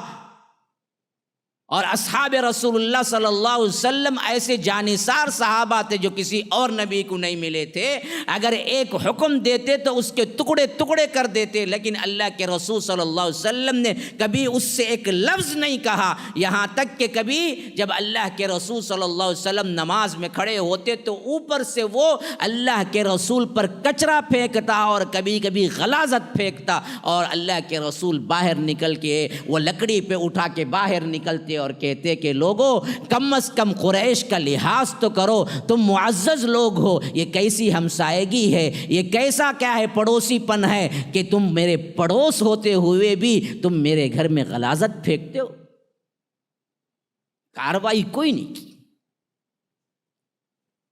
اللہ کے رسول صلی اللہ علیہ وسلم مکے کی گلیوں میں دعوت کے سلسلے میں جا رہے ہیں اکیلے، موقع مل گیا ابو جہل کو، راستہ روک لیا، کہا کہ تم وہی ہو نا جو ہمارے معبودوں کو برا بھلا کہتے ہو، اور طیش میں آیا، یہاں تک کہ اللہ کے رسول کو مارنے کی بھی کوشش کی، اگر نہیں ہوا تو اس نے اللہ کے رسول کے چہرے مبارک پہ تھوک دیا۔ حضرت حمزہ کی ایک لونڈی تھی جو یہ پورا دیکھ رہی تھی۔ حضرت حمزہ کا قبول اسلام ہی اسی واسطے بنا، وہ واقعہ الگ ہے، میں تو ابھی شروع کر دیا ہوں دشمنان اسلام کے ساتھ سلوک، اب میں صرف اشارے دیتے جاؤں گا، اس حیثیت سے آپ کاؤنٹ کرتے جائیں کتنے واقعات آپ کو ملتے ہیں، میں وہ واقعہ الگ رکھتا ہوں۔ حضرت حمزہ کیسے بہرکیف ابو جہل نے یہاں پر اللہ کے رسول صلی اللہ علیہ وسلم کے سامنے ان کے چہرے مبارک پہ تھوکا۔ قربان جائیے یہ کیا سلوک تھا اللہ کے رسول صلی اللہ علیہ وسلم کا۔ پھر بھی دعا کے لیے ہاتھ اٹھے تو دعا کی کہ اے اللہ ابو جہل یا حضرت عمر جو تیرے لیے پسند ہے ان دونوں میں سے کسی ایک کے ذریعے اسلام کو تقویت دے، اسلام کو کیا ہے ان کے ذریعے سے آگے پہنچا۔ اپنے دشمن کے لیے دعا کر رہے ہیں۔ اسی دعا کی برکت تھی کہ اللہ نے بتایا کہ مجھے ابو جہل سے زیادہ عمر پسند ہیں اور عمر انتخاب ہوئے، لیکن اللہ کے رسول نے دعا کی تو دونوں کو دعا کی۔ عمرو بن ہشام اس کا اصل نام تھا ابو جہل کا، اور یاد رکھیے اسلام نے اسے ابو جہل کہا، یہ دراصل اپنے قبیلے میں ابو الحکم تھا، حکمت کا باپ، لیکن جو کاروائی کی اس حیثیت سے تاریخ نے اس کا نام رکھا ابو جہل۔ کہاں حکمت تیرے اندر ہے بدبخت، تو جہل کا باپ ہے۔ لیکن اللہ کے رسول صلی اللہ علیہ وسلم نے جب کہا تو کہا کہ اے اللہ عمرو بن ہشام یا عمر بن الخطاب کے ذریعے جو تیرے پاس پسند ہے اس کے ذریعے سے اسلام کو قوت پہنچا۔ تو پھر بعد میں آگے چل کر تاریخ نے ثابت کیا اللہ کو ابو جہل نہیں بلکہ حضرت عمر بن الخطاب پسند ہے۔ یہ اللہ کا انتخاب تھا، لیکن رسول نے دعا مانگی تو ابو جہل کا نام بھی لیا۔ وہ بدبخت جس نے اللہ کے رسول صلی اللہ علیہ وسلم پہ خود کیا ہے تھوکا ہے، کئی مرتبہ مارنے کی سازش کی ہے، کئی مرتبہ اللہ کے رسول صلی اللہ علیہ وسلم سے گستاخانہ سلوک کیا ہے، لیکن ہمیشہ ان کے ساتھ اللہ کے رسول صلی اللہ علیہ وسلم دعا گو رہے۔ عام مکے میں قحط پڑ گیا جب اللہ کے رسول صلی اللہ علیہ وسلم کی نافرمانی ہوئی، قریش آئے، کہا کہ اللہ کے رسول صلی اللہ علیہ وسلم آپ دعا کر دیں قحط چلا جائے ہم اسلام قبول کر لیں گے۔ اللہ کے رسول صلی اللہ علیہ وسلم نے بحیثیت مجموعی ان کی وہ دعا کو قبول کیا اور خود دعا کی کہ اے اللہ ان لوگوں پر سے قحط کو ٹال دے۔ قحط گیا، پھر یہ مکر گئے۔ اللہ کے رسول صلی اللہ علیہ وسلم کہہ سکتے تھے تم دشمنان اسلام میری قتل کی سازشیں کرتے رہے اور مجھے مارنے کی سازشیں کرتے رہے، اسلام کے خلاف رہے، آج تم آ کے مجھ سے کہتے ہو کہ دعا کرو، میں کیوں دعا کروں؟ اسی قحط کے ذریعے تمہیں نیست و نابود کر دیا جائے، میں الٹا وہ دعا کروں گا؟ نہ، اللہ کے رسول نے ان کے لیے دعائیں کی۔ 10 نبوت کا وہ واقعہ کس کو نہیں پتا ہے؟ جب اللہ کے رسول صلی اللہ علیہ وسلم تمام عرب سے کیا ہے بالکل مایوس ہو گئے، یہ اب اسلام قبول کرنے والے نہیں ہیں۔ کہیں باہر کی طرف جائیں اور سب سے اہم ترین جو اس وادی کے اعتبار سے، اس مکے کی وادی کے اعتبار سے جو قبیلہ تھا، وہ قبیلہ طائف میں تھا۔ اللہ کے رسول صلی اللہ علیہ وسلم نے سوچا کہ طائف جائیں گے، شاید وہاں کے لوگ جلدی اسلام قبول کر لیں۔ کوئی سواری نہیں، کوئی زیادہ راہ نہیں، آج پوری کی پوری روڈ ہے اور بہترین روڈ ہے۔ یاد رکھو، ایسی ہونے کے باوجود بھی اس روڈ پر پیدل سفر کر کے طائف تک پہنچنا، کیونکہ طائف پہاڑی ہے، جیسے یہاں کی اوٹی وغیرہ ہے، وہی حیثیت کیا ہے مکے میں طائف ہے، 90 کلومیٹر کے قریب۔ آج کے بہترین لائٹس اور بہترین روڈ ہونے کے باوجود بھی میں دعوے سے کہتا ہوں کہ کوئی بندہ پیدل نہیں چڑھ سکتا اتنے اچھے روڈ میں، اور پیدل سفر کر کے طائف نہیں پہنچ سکتا۔ آج جب نہ کوئی روڈ تھی، نہ کوئی راستہ تھا، نہ کوئی لائٹس تھی، دعوت اسلام کے خاطر اللہ کے رسول صلی اللہ علیہ وسلم اپنے ساتھی کو، خاص طور پر اپنے متبنہ بیٹے کو زید بن حارثہ کو ساتھ لے کر یہ طائف کا سفر کیے ہوں گے تو کیا مشکلات رہی ہوں گی، کیسے سفر کیا ہوگا۔ 90 کلومیٹر کا سفر پیدل، اور پہاڑی، سیدھا سفر نہیں تھا، پہاڑ چڑھنا تھا۔ پھر چڑھتے ہوئے جب پہنچے وہاں پر 3 بھائی ایک ہی باپ کے بیٹے تھے جو الگ الگ قبیلوں پہ حکومت کرتے تھے، وہی لوگ آباد تھے، عبد یالیل، حبیب، مسعود، یہ 3 لوگ تھے۔ اللہ کے رسول صلی اللہ علیہ وسلم نے ہر ایک سے الگ الگ ملاقات کی، ہر ایک نے طنزیہ جواب دیا، مذاق اڑایا۔ کسی نے کہا کہ اچھا اللہ نے آپ کو نبی بنایا ہے، جیسے ہم جیسے بڑے بڑے سرداروں کو جو دولت مند ہیں، اللہ نے ہم کو تو نبی نہیں بنایا، آپ غریب اور یتیم ہیں، آپ کو نبی بنا دیا۔ اگر ایسی بات ہے تو پھر تو کعبے کے پردے کو ہی پھاڑ دینا چاہیے، طنز سے، ہاں طنز سے کہا۔ دوسرے نے کہا کہ اگر آپ نبی ہیں تو پھر تو کیا ہے، آپ سے اگر میں بات کر کے انکار کروں تو بڑی غلط بات ہوگی، اگر آپ نبی نہیں ہیں، جھوٹ بول رہے ہیں، تو ایسے جھوٹے سے میں بات ہی نہیں کرتا۔ یہ جوابات تھے، یہاں تک کہ اللہ کے رسول صلی اللہ علیہ وسلم نکلے تو ان لوگوں سے صرف ایک ریکویسٹ کی، کہا کہ دیکھو میں تم سے اس امید پر آیا تھا کہ کوئی اسلام قبول کرے گا اور تم سب نے انکار کر دیا، لیکن یہ تمہارے اور ہمارے درمیان کی بات ہے، اس بات کو مت پھیلاؤ، لوگوں تک لے کے مت جاؤ، کیونکہ وہ لوگ تمہاری محبت میں ہم سے دشمنی کریں گے، اس بات کو راز رکھنا، میں جیسے آیا ہوں ویسے ہی واپس جاتا ہوں۔ لیکن بدبختوں نے یہ ریکویسٹ بھی مانا نہیں۔ جب اللہ کے رسول صلی اللہ علیہ وسلم باہر نکلے، ان سرداروں نے وہاں کے اوباشوں کو، وہاں کے لڑکوں کو، ناہنجاروں کو صرف اتنا نہیں کہ یہ دعوت لے کے آئے تھے کہا، بلکہ کہا کہ یہ کوئی دیوانہ ہے جو آ گیا ہے ہمارے ہاں، اس کے ساتھ جو چاہا سلوک کرو، ہم پوچھنے والے نہیں ہیں۔ پھر اس کے بعد وہ تاریخ ساز سلوک ہوا ہے جس کو جب بھی پڑھتے ہیں، اگر آپ کے اندر واقعتاً دل ہے، دل نام کی کوئی چیز ہے، پتھر نہیں بن گیا ہے، تو یاد رکھو آنسو ٹپک پڑیں گے آنکھوں سے۔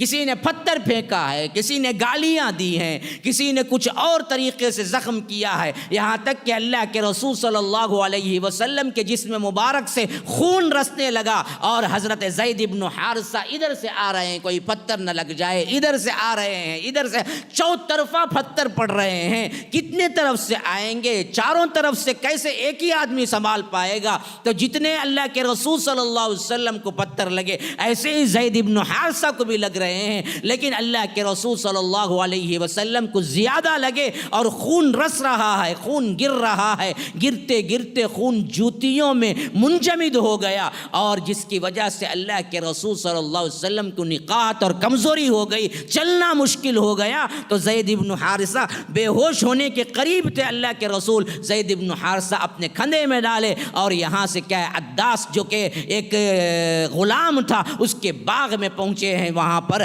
انگور اور پانی پیش کیا گیا، تب کہیں جا کے اللہ کے رسول صلی اللہ علیہ وسلم کو ہوش آیا۔ یہ کیفیت ہوئی ہے، یہاں تک کہ اللہ کے رسول صلی اللہ علیہ وسلم جب طائف کی وادی سے نکل گئے، وادی نخلا میں پہنچے، اور وادی نخلا میں پہنچے تو اللہ کے رسول صلی اللہ علیہ وسلم کا دل بڑا غمزدہ تھا۔ وہ دعا خاص طور پر سیرت کی کتابوں میں آئی ہے اس وقت جب اللہ کے رسول صلی اللہ علیہ وسلم نے کیا تھا۔ بعض محدثین نے اس میں کلام کیا ہے، لیکن وہ دعا جب پڑھتے ہیں تو دل اندر سے تڑپ اٹھتا ہے۔ اللہ کے رسول صلی اللہ علیہ وسلم نے کہا کہ اے اللہ یہ کس کے حوالے کر دیا ہے؟ ایسے لوگوں کے حوالے جو مجھے پہچانتے نہیں ہیں، جو مجھے زخم دیتے ہیں، جو مجھ پہ تکلیف پہنچاتے ہیں، اور وہ بھی پورے 10 سال ہو چکے دعوت کو شروع ہو کر، یہ 11واں سال تھا، یہ 10 کا آخری تھا جہاں طائف کا سفر کیا، اور ان لوگوں کے کرتوت ایسے کہ اللہ کے رسول صلی اللہ علیہ وسلم زخمی ہیں، ان زخموں سے زیادہ دل زخمی ہے۔ اللہ کی مدد ابھی تک نہیں آئی، 10 سال سے محنت ہو رہی ہے، اسی لیے وادی نخلا میں پہنچے تو اللہ کے رسول صلی اللہ علیہ وسلم نے کہا کہ اللہ کن کے حوالے کر دیا ہے؟ ان بدبختوں کے حوالے جو مجھے پہچانتے نہیں، جانتے نہیں ہیں، اور یہ لوگ مجھ سے ایسا سلوک کرتے ہیں۔ اس کے بعد کا جملہ جب بھی پڑھتا ہوں تھرا کے رہ جاتا ہوں۔ اللہ کے رسول صلی اللہ علیہ وسلم نے کہا کہ اے اللہ کہیں تو مجھ سے ناراض تو نہیں ہے جس کی وجہ سے مجھ پر مصیبتیں آ رہی ہیں؟ کہیں تیری ناراضگی کی وجہ سے تو یہ لوگ مجھ پر زخم اور مجھ پر پتھر تو نہیں برسا رہے؟ تیری ناراضگی کی وجہ سے تو کہیں تو نے کیا ہے ان لوگوں کے حوالے تو نہیں کر دیا ہے؟ پھر اس کے بعد کا جو جملہ ہے وہ بڑا پیارا جملہ ہے۔ اللہ کے رسول صلی اللہ علیہ وسلم نے کہا کہ اے اللہ اگر تو راضی ہے اور تجھے معلوم بھی ہے کہ مجھ پہ کیا بیت رہا ہے، اور تو یہ سب کچھ ہونے پر بھی تو راضی ہے، تو میں بھی راضی ہوں، مجھے کوئی تکلیف نہیں ہے اس میں، بس مجھے ڈر ہے تو تیری ناراضگی کا ڈر ہے۔ اگر تو راضی ہے اور تجھے معلوم ہے مصیبت مجھ پہ پڑ رہی ہے، پتھروں سے ان بدبختوں نے مجھے زخمی کر دیا ہے، پھر بھی تو راضی ہے تو میں بھی راضی ہوں اسی پر، خواہ مجھے ٹکڑے ٹکڑے کر دیا جائے، کوئی مسئلہ نہیں، تیری رضا کا طالب ہوں بس۔ یہ دعا ہے دعا المستضعفین، اس سے یہ دعا مشہور ہے۔ یہی وہ دعا ہے جس کے بارے میں مفسرین کہتے ہیں کہ پھر اللہ تبارک و تعالیٰ کی رحمت الہی جوش میں آئی، اور اللہ کے رسول صلی اللہ علیہ وسلم کے پاس جبرائیل آئے، اور ساتھ میں پہاڑوں کا فرشتہ بھی تھا۔ کہا کہ اللہ کے رسول، اللہ تبارک و تعالیٰ نے ہمیں حکم دیا، پہلے تو سلام ہوا، حضرت جبرائیل نے سلام کیا، پھر اس کے بعد کہا کہ اللہ کے رسول میرے ساتھ پہاڑوں کا فرشتہ بھی ہے، وہ بھی سلام کہتا ہے۔ جب سلام کا جواب ہو گیا، سلام دعا ہو گئی، پھر اس کے بعد حضرت جبرائیل نے کہا کہ یہ وادی جو طائف کی ہے 2 پہاڑوں کے درمیان ہے، اور یہ 2 پہاڑوں کے درمیان جو وادی ہے، ان پہاڑوں کا جو ذمہ دار فرشتہ ہے وہ میرے ساتھ ہے، اور اللہ نے ہمیں حکم دے کے بھیجا ہے کہ اگر آپ اجازت دیں تو وہ بدبخت مخلوق جو آپ پر پتھراؤ کی ہے، ان 2 پہاڑوں کو ہم جما دیں اور یہ وادی پس کے رہ جائے، بس آپ کے حکم کا انتظار ہے۔ اللہ نے ہمیں آپ سے اجازت لینے کا حکم دیا ہے۔ کہ اگر آپ کہیں تو ہم اس وادی کو ایسے زمین سے مٹا دیں گویا کہ کبھی یہاں پر تھا ہی نہیں، جیسے اسرائیل یہاں سے 70-60 سال پہلے تھا ہی نہیں، ایسے بناتے ہیں ہم اس کو۔ اب رحمت دیکھیے، یہ دشمنان اسلام کے ساتھ کیسا سلوک ہے، دیکھیے، اس ہمت کی داد دیجئے، وہ رحمت کی داد دیجئے۔ یہ واقعہ پڑھ کے سنائیے دشمنان اسلام کو، اس واقعے کے اندر جو نکات ہیں ان کو بتائیے، میرے نبی، ہمارے نبی کیسے رحمت والے تھے۔ یہ سب کچھ پاور رکھنے کے باوجود بھی اگر ایک حکم دیتے تو آج طائف کی پہاڑیاں نہ ہوتی، لیکن اللہ کے رسول صلی اللہ علیہ وسلم نے کہا کہ نہ، یہ قوم ایمان نہیں لائے گی تو بھی کوئی بات نہیں، مجھے امید ہے کہ ان کے آنے والی نسلیں تو مجھ پر ایمان لائیں گی۔ یہاں حکم ہو رہا ہے کہ آپ حکم دیں ان کو نیست و نابود کر دیا جائے، یہاں اللہ کے رسول ہاتھ اٹھا کے دعا کر رہے ہیں، اللہم اہد قومی فإنہم لا یعلمون، اے اللہ یہ میری قوم ہے، ان کو ہدایت دے، یہ لوگ جانتے نہیں ہیں۔ یہی وہ موقع ہے جب اس کے بعد اللہ کے رسول صلی اللہ علیہ وسلم نماز کے لیے کھڑے ہوئے، زید بن حارثہ پیچھے تھے اور قرآن پڑھ رہے تھے، تو اللہ نے جنوں کی ایک جماعت کو بھیج دیا تاکہ اللہ کے رسول کو ڈھارس ہو، ہمت ملے۔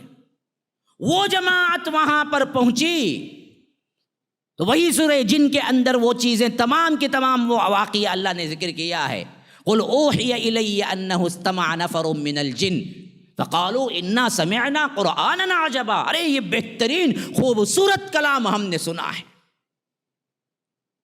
یہدی الی الرشد فآمنا بھی، ہم تو ایمان لاتے۔ پورا سورہ اسی کی تائید میں، اسی واقعے کی طرف اشارہ ہے، اور پورا اور تفصیلی واقعہ سورہ احقاف میں آیا ہے، وَإِذْ صَرَفْنَا إِلَيْكَ نَفَرًا مِّنَ الْجِنِّ يَسْتَمِعُونَ الْقُرْآنَ فَلَمَّا حَضَرُوهُ قَالُوا أَنصِتُوا فَلَمَّا قُضِيَ وَلَّوْا إِلَىٰ قَوْمِهِمْ مُنذِرِينَ۔ مسلمان ہی نہیں بنے، مسلمان بن کے پلٹے تو داعی اسلام بن کے پلٹے، کون؟ انسان نہیں، جن، اور اللہ کے رسول کو معلوم بھی نہیں تھا۔ جب یہ قوم آئی، قرآن سنی، اسلام قبول کر لیا، یا رب جن قرآن سنتے ہیں تو اسلام قبول کر لیتے ہیں، ہم قرآن سنتے ہیں تو سو جاتے ہیں، بڑی اچھی نیند آتی ہے۔ ہاں، بعض لوگ بیٹھ کے نہیں سوتے، کھڑے کھڑے بھی سوتے تراویح میں، وہ کیسے نیند آتی کی معلوم نہیں۔ وہ پہلے ایک مقولہ ہے، بولتے تھے نیند ایک ایسی چیز باصولی کے تختے پہ بھی آ جاتی، بولتے تھے میرے والد صاحب رحمہ اللہ۔ تو بعض لوگ تراویح میں کھڑے ہو کے سونے والے بھی ہیں، اور ہمیں کبھی ہدایت نہیں ملی قرآن سنتے ہوئے۔ یہاں جن ہے، جن کی قوم ہے، انہوں نے قرآن سنا، اسلام بھی قبول کر لیا، اور پلٹے بھی منذر بن کر، ڈرانے والے بن کر، داعی اسلام بن کر جا کے اتنا بڑا واعظ دیا، پورا واعظ قرآن میں، یا قومنا اجیبوا داعی اللہ، اللہ کے اس داعی جناب محمد الرسول اللہ صلی اللہ علیہ وسلم کی دعوت پر لبیک کہو۔ خالی خولی لبیک لبیک یہاں پکار لگو رہتے، میٹھا کھانے کے واسطے۔ ہاں، لبیک یا رسول اللہ کہتے، بولتے ہی کیا ہوتا ان کو، لڈو، شیرنی، چھانگری، یہ سب ان کو دینا، پھر لبیک بولتے رہتے، کلین شو، پھر انہیں لبیک بولتا۔ ہاں، انہیں میوزیکل آئٹم رکھ لے گو، کیوں ٹی وی میں دیکھو خالی نظمہ چلتے رہتے، نعتاں چلتے رہتے، آؤ آؤ بولتا رہتا۔ کون؟ کلین شو، پان 120 بیڑا منہ میں ڈال لے کو، زردہ، نشے کا، انہیں کیا کہتے ہیں؟ عاشقان محمد کہتے ہیں۔ یہ چیزیں سب غیروں سے آئی ہیں، اس میں تو ہم نے بڑا نام کمایا۔ ہاں، وہ عجیب لوگ ہوتے ہیں، میں جب آڈینس کو دیکھتا ہوں نا مجھے بڑا تعجب ہوتا ہے۔ کبھی بدبخت قرآن سن کے نہیں روئی ہوگی، لیکن وہ نعت شریف بول کے کیا کرتی انہیں، ہاں خالی 5,000 روپے چہرے پہ میک اپ کو ڈالی رہیں گی، اتنا میک اپ ڈال لگا کو رہتی، لیکن سر پہ سے کیا ہے وہ پلو ڈال لے کو روتی روتی، خالی ہونچ ہنکیا میں سے آنسو۔ نعت شریف سن کو اتنا رونا آیا تو قرآن سن کو کتنا آنا کبھی آیا تم نا؟ ایک مزاج بنا لیے بس.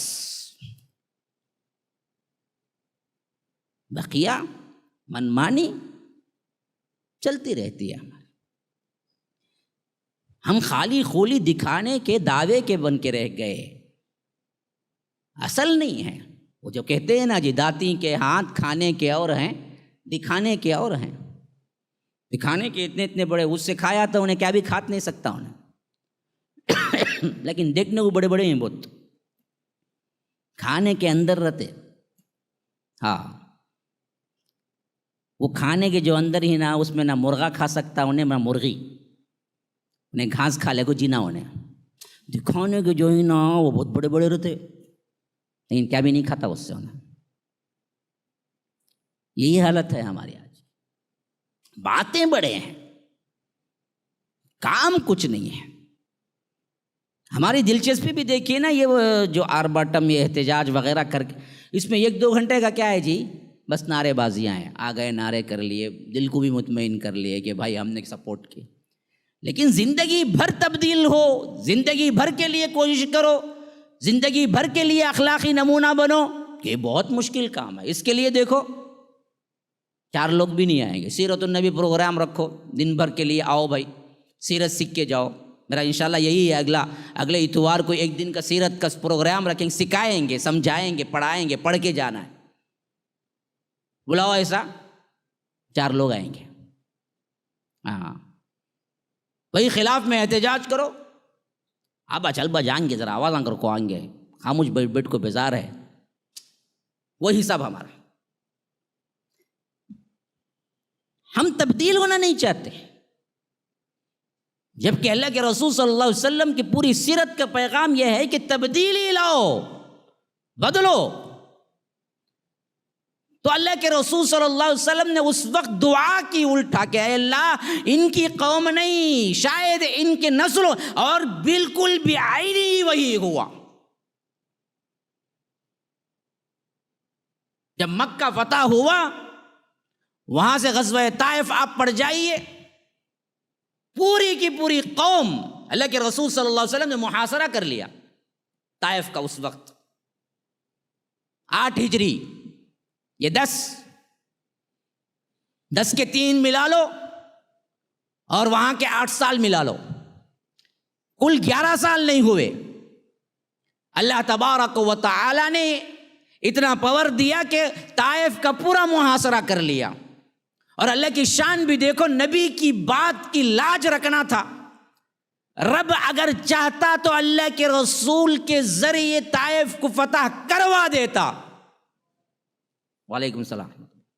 لیکن اصل مسئلہ یہ تھا کہ یہ نہیں، رسول نے یہ کہا تھا کہ اللہ تبارک و تعالی ان کے نسلوں میں اسلام لائے گا. تو اللہ تبارک و تعالی نے طائف کے محاصرے کو اتنا سخت بنا دیا کہ اللہ کے رسول نے 15 دن محاصرہ کر کے کہا کہ نہیں اب واپس چلنا ہے.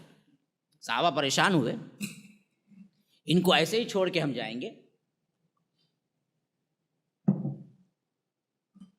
تب تو یہ لوگ کیا سمجھیں گے، ہم کمزور ہو گئے.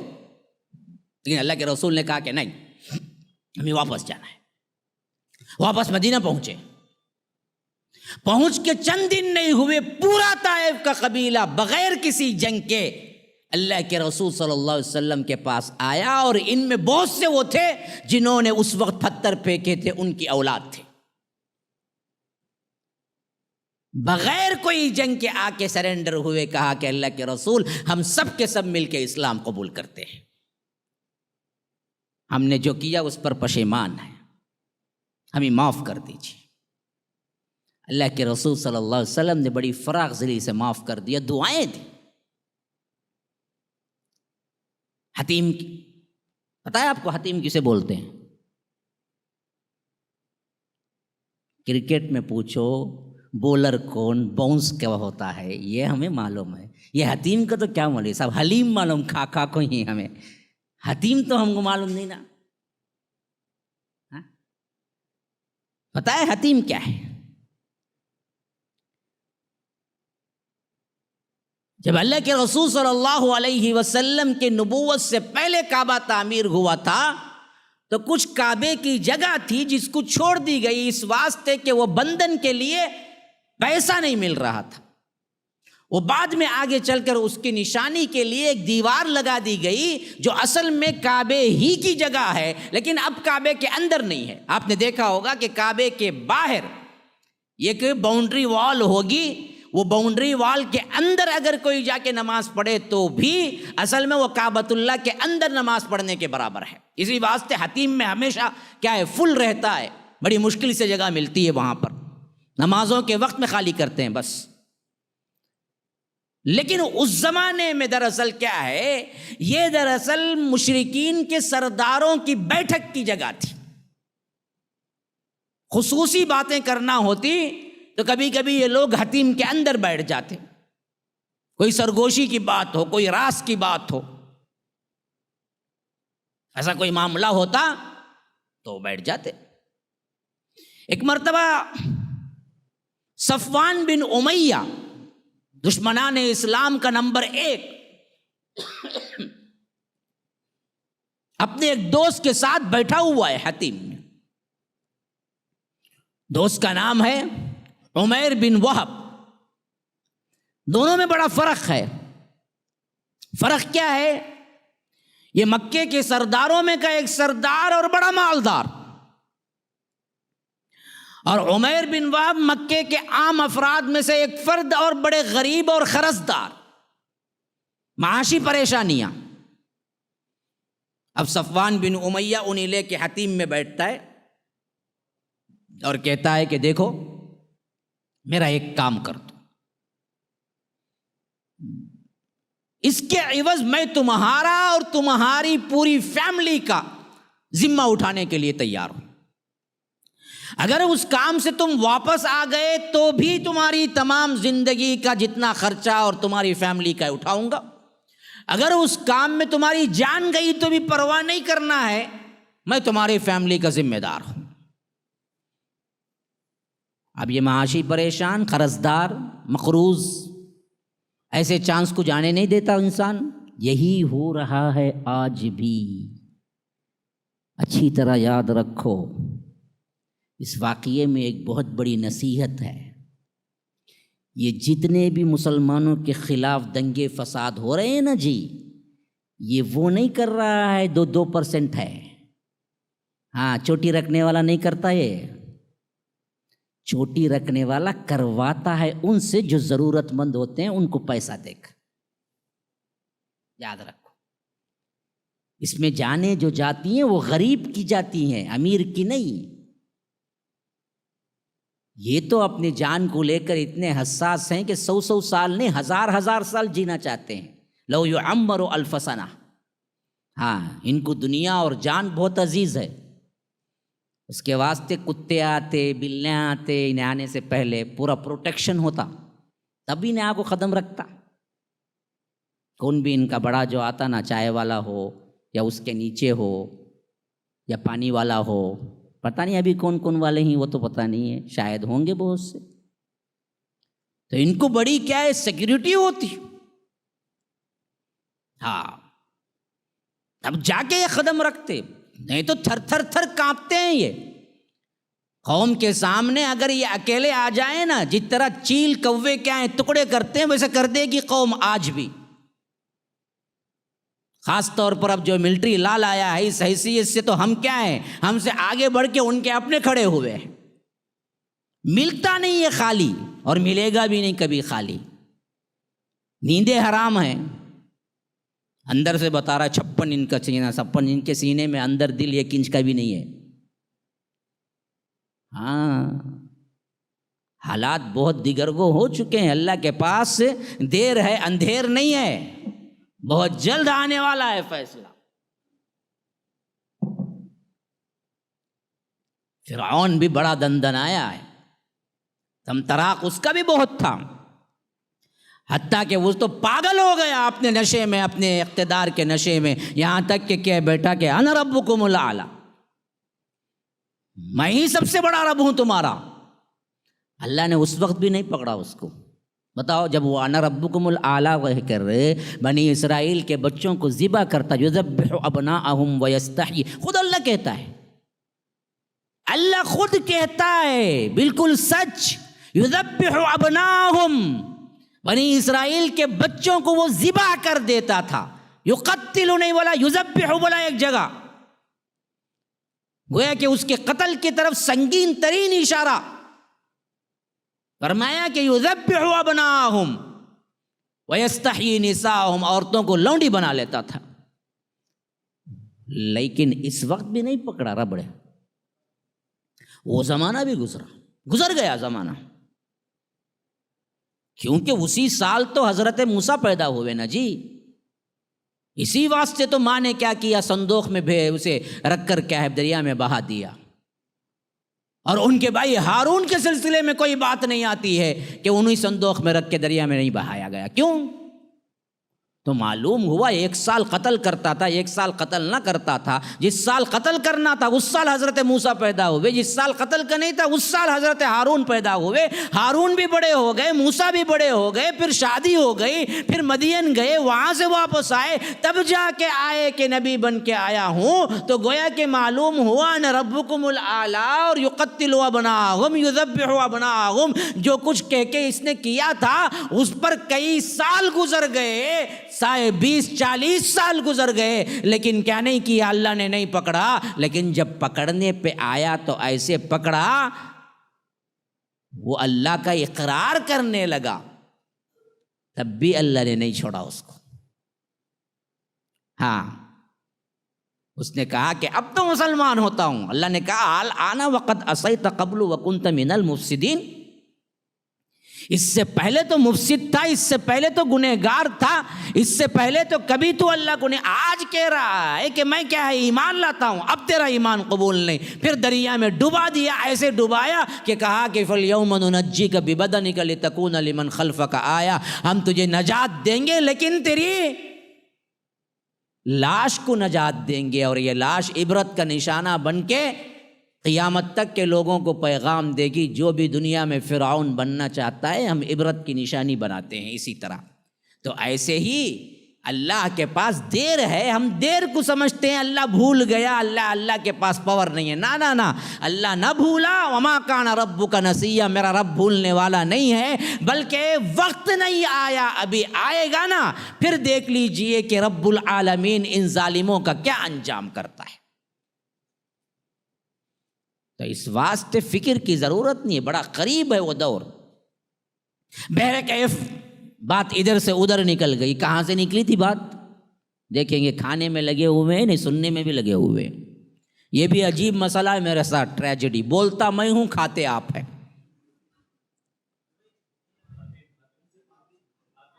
ہاں، صفوان بن امیہ نے حضرت عمیر بن وہب کو لے جا کے کہا کہ دیکھو تمہارے خرچ کا بھی ذمہ دار ہوں، تمہاری کیا ہے فیملی کا بھی ذمہ دار ہوں، کرنا ایک کام ہے۔ کہا کہ کرنا کیا ہے؟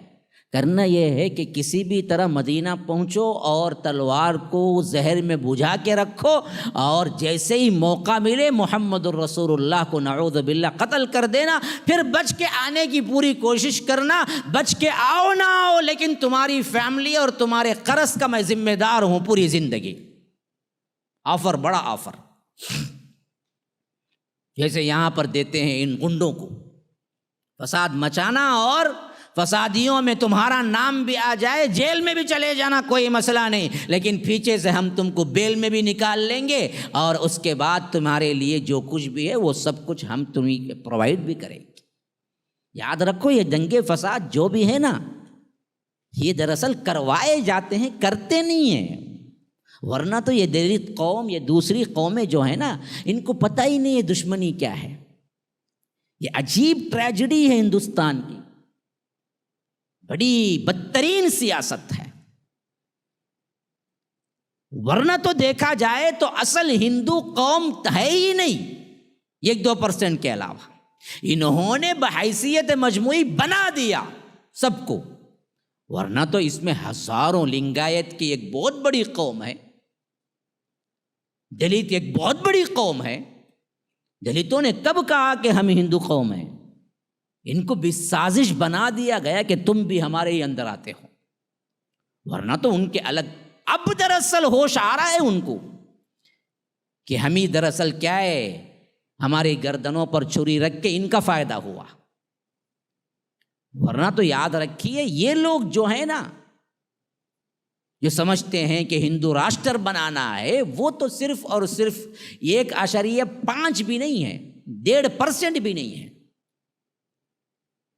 ان لوگوں نے کیا کیا، یہ غریب لوگوں کو خریدا اور آفرز دیے۔ اور یہ بات بھی یاد رکھو، جو تحقیق شدہ ہے وہ باتیں بتا رہا ہوں، غلط معنی نہ نکالنا۔ آج مسلم لڑکیاں ہندو لڑکوں کے ساتھ جو بھاگتی ہیں، یہ آئے دن اخبارات میں جو ہم سنتے ہیں، یہ خود بھی سازش ہے، یاد رکھیے۔ ان کو اس پر باقاعدہ ابھارا جاتا ہے اور بتایا جاتا ہے کہ کسی بھی مسلم لڑکی کے پیٹ میں اگر تیرا بچہ آ جائے تو ہم تجھ کو اتنے لاکھ دیں گے اور تجھے نوکری بھی دیں گے۔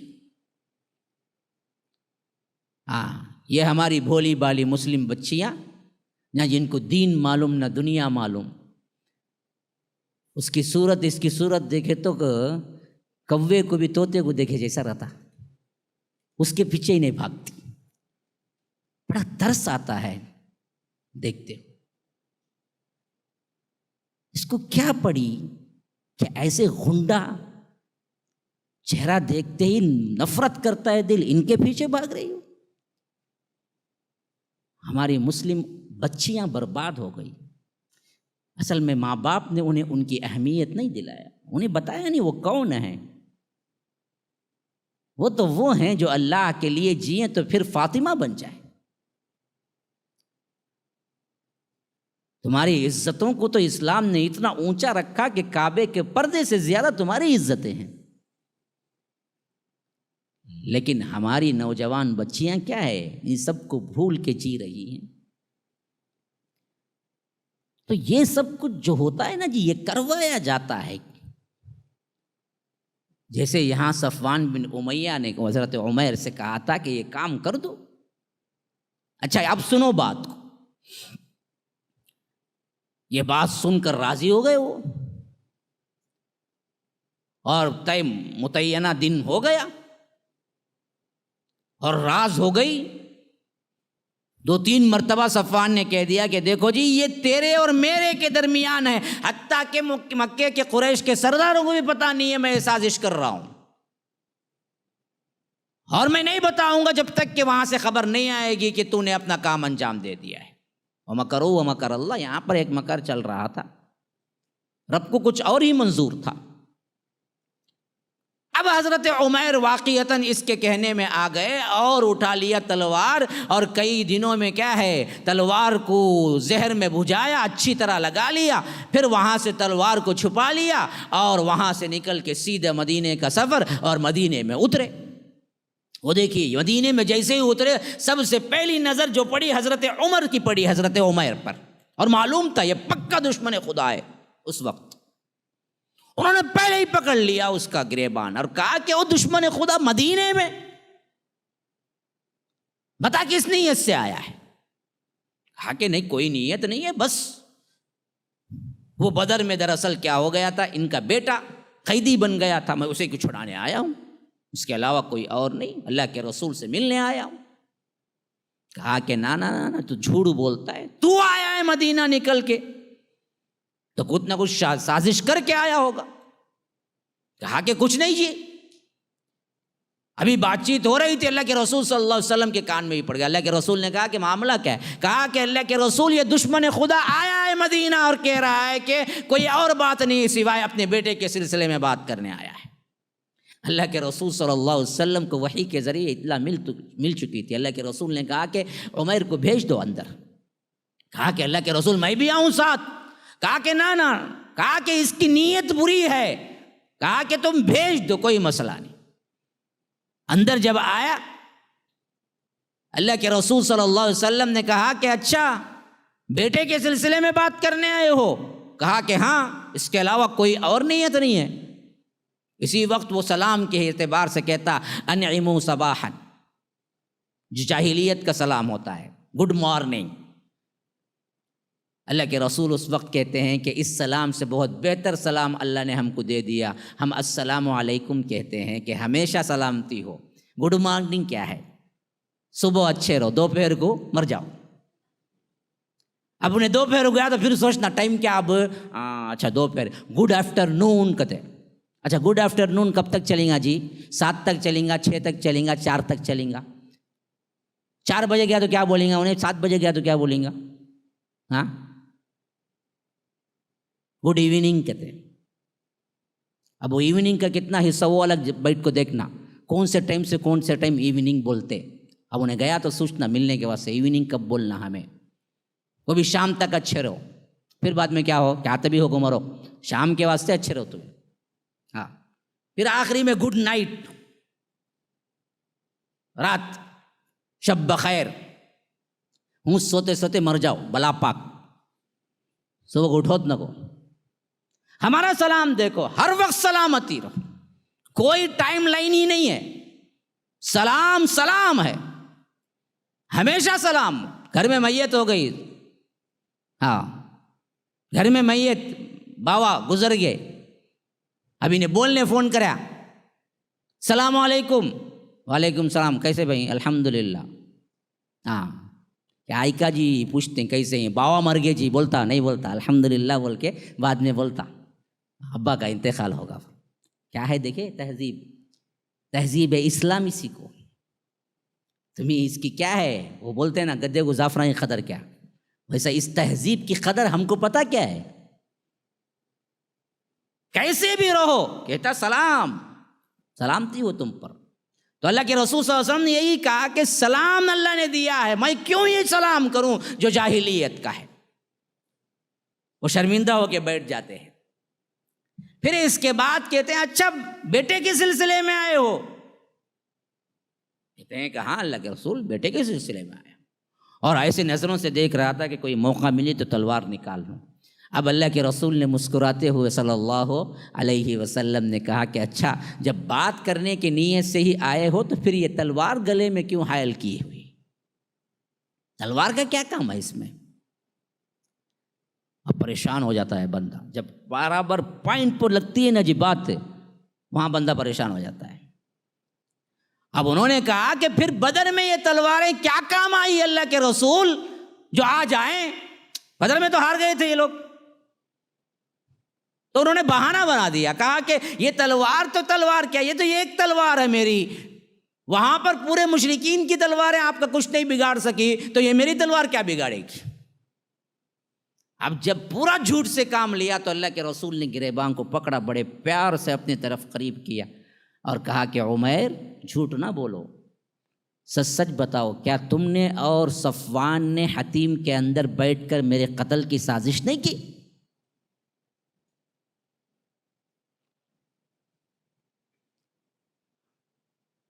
اب ہے ہتھیار ڈال دی۔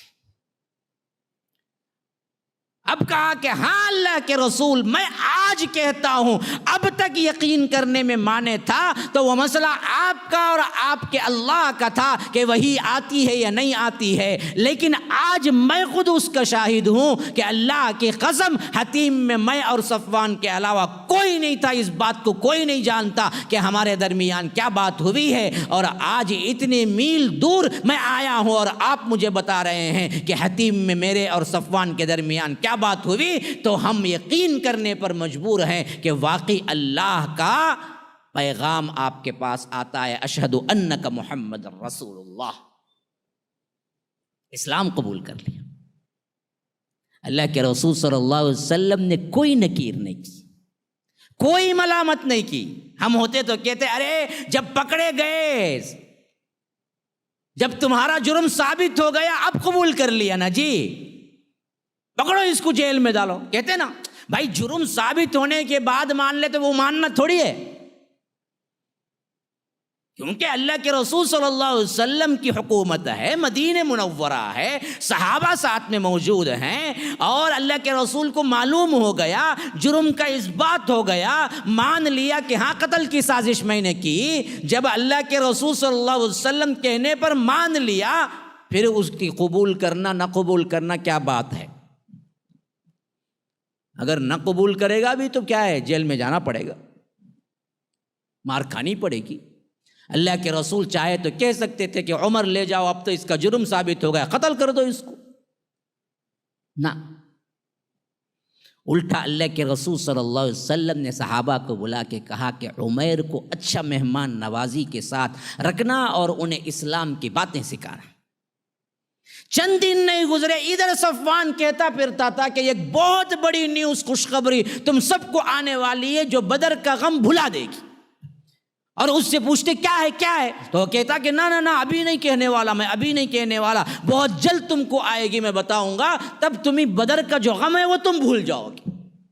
یہ کہتے دن پہ دن گزرنے لگے۔ اب لوگ پوچھنے لگے کون سی خوشخبری؟ کوئی خوشخبری اب تک نہیں آئی ہے۔ اور یہ سوچتا کہ عمر گیا ہوگا اور قتل کیا ہوگا، ابھی کیا ہے، کسی کے ذریعے کوئی خبر آئے گی یا کہ وہ خود آ کے دے گا۔ تو چند دن بعد عمیر کا خط آیا، وہ بےتابی سے دوڑتا بھاگتا خط کو لے کے کونے پہ چھپا اور جا کے پڑھنا شروع کیا تو اس خط میں لکھا ہوا تھا کہ صفوان دیکھو، اللہ سے ڈرو، میں نے اسلام قبول کر لیا ہے، تم بھی کر لو۔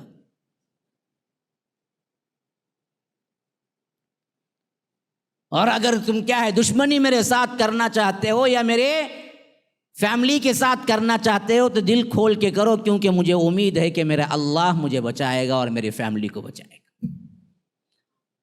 اور میں نے جو کچھ دیکھا ہے وہ تم نے نہیں دیکھا، اتنی رحمت والا انسان کائنات میں کوئی نہیں ہے، اس واسطے میں تمہیں نصیحت کرتا ہوں ایک دوست کے ناطے، تم بھی آؤ مدینہ اور اسلام قبول کر لو۔ یہ ہے رحمت، یہ ہے سلوک دشمنان اسلام کے ساتھ۔ یہاں تک کہ کہا جاتا ہے کہ حضرت عمیر اس کے بعد لگاتار کانٹیکٹ میں رہے صفوان بن امیہ کے، اور کہتے رہے کہ دیکھو اسلام قبول کر لو، میں تمہیں نصیحت کرتا ہوں۔ اور یہاں تک کہ انہوں نے جب دیکھا کہ صفوان کا دل پگھلنے والا نہیں ہے تو دوسرے دوستوں کو لیٹر لکھنا شروع کیا۔ اس حیثیت سے حضرت عمیر بن وہب کے ذریعے مکے کے اندر جو بڑے بڑے اس جسم کے سردار تھے صفوان جیسے، ویسے 17 لوگوں کو انہوں نے کلمہ پڑھوائے وہاں رہتے ہوئے۔ یہاں تک کہ ایک موقع آیا خود کے اللہ کے رسول نے کہا کہ عمیر اب تم جاؤ اور وہاں تمہارے اپنے سپورٹر بن چکے ہیں تو ان کے ذریعے سے اپنی فیملی کو واپس لے آنا۔ اس حیثیت سے وہ کامیاب ترین نکلے اور ایسا زہد و تقوی میں آگے بڑھے تھے کہ اگر صحابہ میں بھی زہد اور اتقاء اور دنیا کی بے رغبتی کی کوئی مثال ملنی ہوتی تو وہ حضرت عمیر بن وہب کی مثال دیتے۔ ایسے اللہ والے بنے۔ اللہ کے رسول صلی اللہ علیہ وسلم ایک غزوے میں، دوپہر کا وقت، بڑا لمبا سفر، کبھی کبھی اللہ کے رسول صلی اللہ علیہ وسلم لشکر کو حکم دیتے کہ صبح سویرے نکلنا ہے، اور جب لشکر چلنا شروع ہوتا تو تقریباً دوپہر تک چلتا رہتا، چلچلاتی دھوپ۔ پھر اللہ کے رسول صلی اللہ علیہ وسلم دوپہر کے وقت پڑاؤ کرتے۔ اسی واسطے حدیث میں آیا ہے کہ وہ وقت بھی بڑا کٹھن تھا، لمبا سفر تھا، اور پڑاؤ کا وقت آیا تو لوگ اتنے تھکے ماندے تھے کہ کسی کو کوئی ہوش نہیں تھا، بس جہاں جس کو جگہ ملی وہ آرام کے لیے لیٹ گیا۔ اور اس میں تھوڑی سی غفلت گویا کہ ہو گئی، ایسے کہ صحابہ نے اللہ کے رسول صلی اللہ علیہ وسلم کے پاس کون ہے یہ دیکھنا بھول گئے، اور اللہ کے رسول صلی اللہ علیہ وسلم بھی ایک جگہ تنہا رہ گئے، نیند لگ گئی، حتیٰ کہ تلوار بھی جس درخت کے نیچے سوئے ہوئے تھے اسی درخت کی ڈھالی پہ لٹکا دیا۔ اب جو دشمن قبیلہ تھا اس کا ایک آدمی بھولے بھٹکے سے آ نکلا اور دیکھا کہ پورا لشکر سویا ہوا ہے اور اللہ کے رسول صلی اللہ علیہ وسلم بھی اکیلے ہیں، کوئی ساتھ صحابی نہیں ہے، تو خود اللہ کے رسول کی تلوار اٹھائی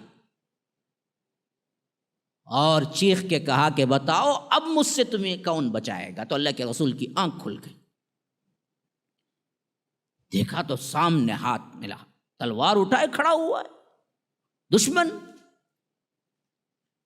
نیند سے آنکھ کھلی ہے، ہم تم ہوتے تو حالت کیا ہوتی؟ موت سامنے کھڑی ہوئی ہے، تھر تھرا کے کیا ہے، آواز نہیں نکلتی۔ یہ تو اللہ کے رسول ہیں، مکمل توکل اعتماد اللہ پر ہے۔ اللہ کے رسول صلی اللہ علیہ وسلم بڑے اطمینان کے ساتھ جواب دیتے ہیں کہ میرا اللہ بچائے گا مجھے۔ تو کون ہے؟ میرا رب مجھے بچائے گا۔ جب سے اللہ لفظ آیا، جیسے ہی اللہ کے رسول نے کہا کہ میرا اللہ بچائے گا، وہ تھرا کے ہاتھ کے وہ اندر جو تلوار تھی وہ تلوار نیچے گر پڑی، اور اللہ کے رسول نے بڑے آرام سے وہ تلوار کو اٹھا لیا۔ اب پوچھا کہ بتا تجھے مجھ سے اب کون بچائے گا؟ ابھی 1 منٹ میں پھانسا بدلا، ابھی تلوار اس کے ہاتھ میں تھی اور یہ پوچھ رہا تھا، اور اللہ کے رسول نے اللہ کہا تو پھر اللہ نے ایسا انتظام کیا کہ اس پر کپ کپی تاری ہوئی، تھرا کے رہ گیا اور تلوار گری، اللہ کے رسول نے اٹھا لیا۔ اب پوچھا کہ بتا اب مجھ سے تجھے کون بچائے گا؟ گر پڑا، کہا کہ آپ کے علاوہ کوئی اور نہیں ہے۔ اللہ کے رسول مسکرا پڑے، چاہتے تو ایک ہی وار سے سر قلم کر دیتے، یا صحابہ کو بلا کے کہتے کہ بدبخت کو لے جاؤ، یہ تنہا دیکھ کے مجھے وار کرنے کے لیے آیا تھا۔ کتنی بڑی جرت! یہ فوجی قانون ہے، اس میں لا تبدیل بھی نہیں ہوتا۔ بادشاہ پر حملہ دراصل کبھی معاف نہیں ہوتا، لیکن یہ رسول رحمت ہیں جن کا نرالا انداز اخلاق ہے۔ کسی صحابی کو بلانے کے بجائے الٹا پوچھا، اچھا اب تو سمجھ آ گئی نا، میری حفاظت اللہ کرنے والا ہے، اور مجھے تم سے کوئی انتقام بھی لینا نہیں ہے، بس یہ بتاؤ اسلام قبول کر لیتے ہو؟ اب وہ بھی عجیب قسم کا کوئی بندہ تھا ہوگا، معلوم ہو گیا موت سر پہ کھڑی ہوئی ہے، اللہ کے رسول پر حملہ کرنے کے لیے آیا تھا۔ اب اللہ کے رسول کے ہاتھ میں تلوار ہے، چاہے تو ایک لمحے میں کیا ہے، سر قلم ہو سکتا ہے۔ اب ایک آپشن ہے اسلام قبول کرنے کا، ایسے وقت میں فوری طور پر اسلام قبول کر کے جان بھی بچا لی جا سکتی ہے، لیکن وہ کہا تو یہ کہا کہ نہ میں اسلام نہیں قبول کروں گا۔ اللہ کے رسول صلی اللہ علیہ وسلم نے کہا کہ اچھا اسلام قبول کرنا نہیں چاہتے؟ کہا کہ نہ۔ پھر تمہیں کیا توقع ہے؟ چاہو تو قتل کرو۔ اللہ کے رسول نے مسکرا کے کہا کہ جاؤ تم آزاد ہو۔ یہ شرط بھی نہیں رکھی کہ دیکھو 2-3 مہینے تمہیں مہلت دیتا ہوں، اگر ہے تو قبول کر لو، ورنہ تمہیں کیا ہے ہم پھانسی پہ لٹکا دیں گے تمہارے جرم پر، نہ، بلکہ الٹا کہا کہ جاؤ میں نے تجھے معاف کیا، جاؤ کوئی مسئلہ نہیں۔ یہ تھی رحمت، بغیر شرط کے، بغیر کوئی بات کے۔ دشمنان اسلام کے ساتھ اس نے اسلام بھی قبول کرنے کا وعدہ نہیں کیا، لیکن آگے چل کر روایتوں میں آتا ہے کہ اس کے ذریعے پوری قوم اسلام لائی۔ جا کے کہا کہ میں انسانیت کے ایسے فرد کی طرف سے آیا ہوں، آج تک ایسی رحمت والا نہ آگے کوئی دیکھا نہ پیچھے کوئی دیکھ سکتا ہے۔ لوگوں نے پوچھا ہوا کیا تیرے ساتھ؟ کہا کہ یہ ہوا، اور اس شخص نے مجھے قید تک نہیں کیا، پھر وہی خود داعی اسلام بن کے پورے قبیلے کو لے آیا بعد میں، لیکن اس وقت اللہ کے رسول نے اس کے ساتھ کوئی کارروائی نہیں کی۔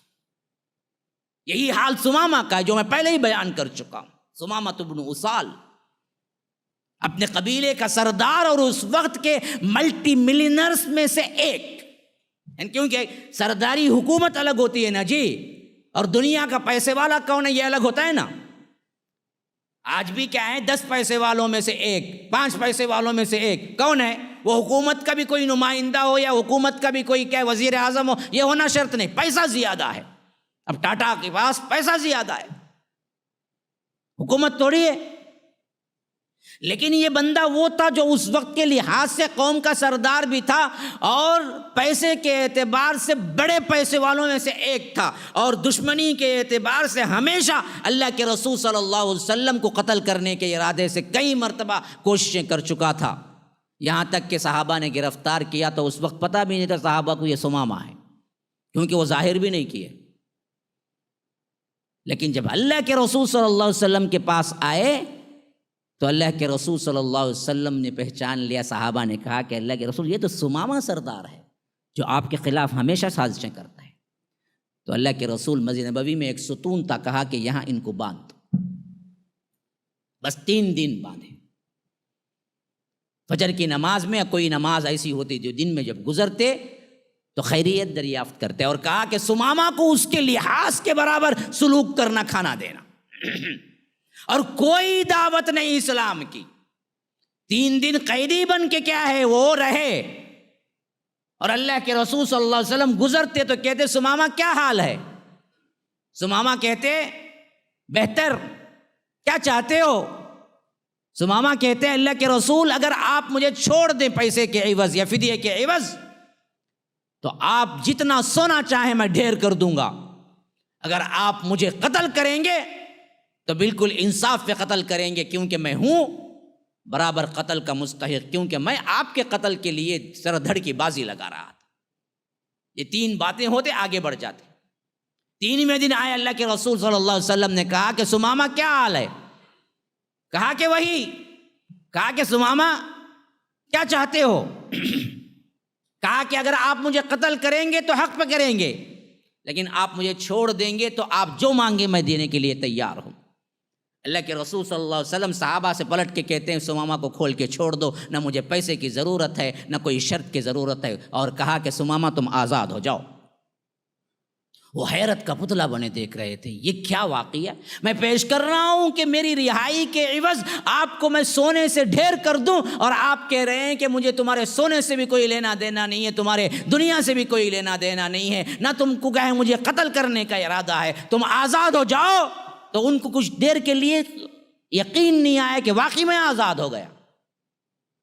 جب یقین ہوا تو دوڑتے بھاگتے گئے مدینے کے باہر، ندی بہہ رہی تھی، نہایا، پھر اس کے بعد جو میسر ہوا وہ کپڑا پہنا، پھر دوڑتے بھاگتے اللہ کے رسول کو ڈھونڈتے آئے، کہا کہ اللہ کے رسول ہاتھ بڑھائیے، میں اسلام قبول کرتا ہوں۔ یہ بات مجھے پہلے ہی معلوم تھی کہ میں اسلام قبول کر لینا ہے جب آپ نے کہا کہ سمامہ آزاد ہو، لیکن لوگ کہتے تھے کہ سمامہ قید کے زر سے اسلام قبول کیا، میں یہ دراصل کہلوانا نہیں چاہتا تھا، اس واسطے میں پہلے آزاد ہوا، پھر اس کے بعد اب بغیر کسی دباؤ کے اعلان کرتا ہوں کہ میں اسلام قبول کرتا ہوں۔ پھر اس کے بعد یہ جملہ تاریخ میں ہمیشہ رہے گا جب انہوں نے کہا کہ اللہ کے رسول دنیا میں کوئی چہرہ تھا جو سخت نفرت زدہ تھا تو وہ آپ کا چہرہ تھا، اور دنیا میں کوئی شہر تھا جو سخت ترین مجھے کیا ہے نفرت زدہ تھا تو وہ آپ کا مدینہ تھا۔ لیکن آج صبح میں یہ بات ریکارڈ کر رہا ہوں اللہ کے رسول کہ دنیا میں کوئی چہرہ ہے خوبصورتی کے اعتبار سے وہ آپ کا چہرہ ہے، اور دنیا میں کوئی شہر ہے خوبصورتی اور امن کے اعتبار سے تو وہ آپ کا شہر مدینہ۔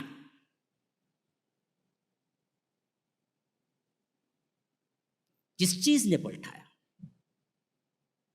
یہی تو ہے،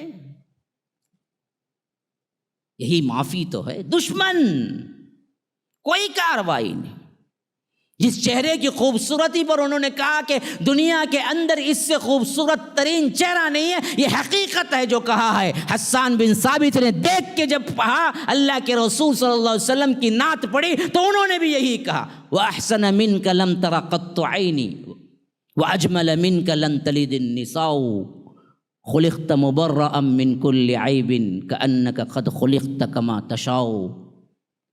ان 4 اشعار کے عوض دنیا کی تمام نعتیں حیج ہیں جو اللہ کے رسول صلی اللہ علیہ وسلم کی چہرے مبارک کو دیکھ کے انہوں نے کہا۔ اس آنکھ نے اللہ کے رسول صلی اللہ علیہ وسلم سے خوبصورت چہرہ نہیں دیکھا ہے، اور اس سے خوبصورت بچہ کوئی ماں نے نہیں جنا ہے۔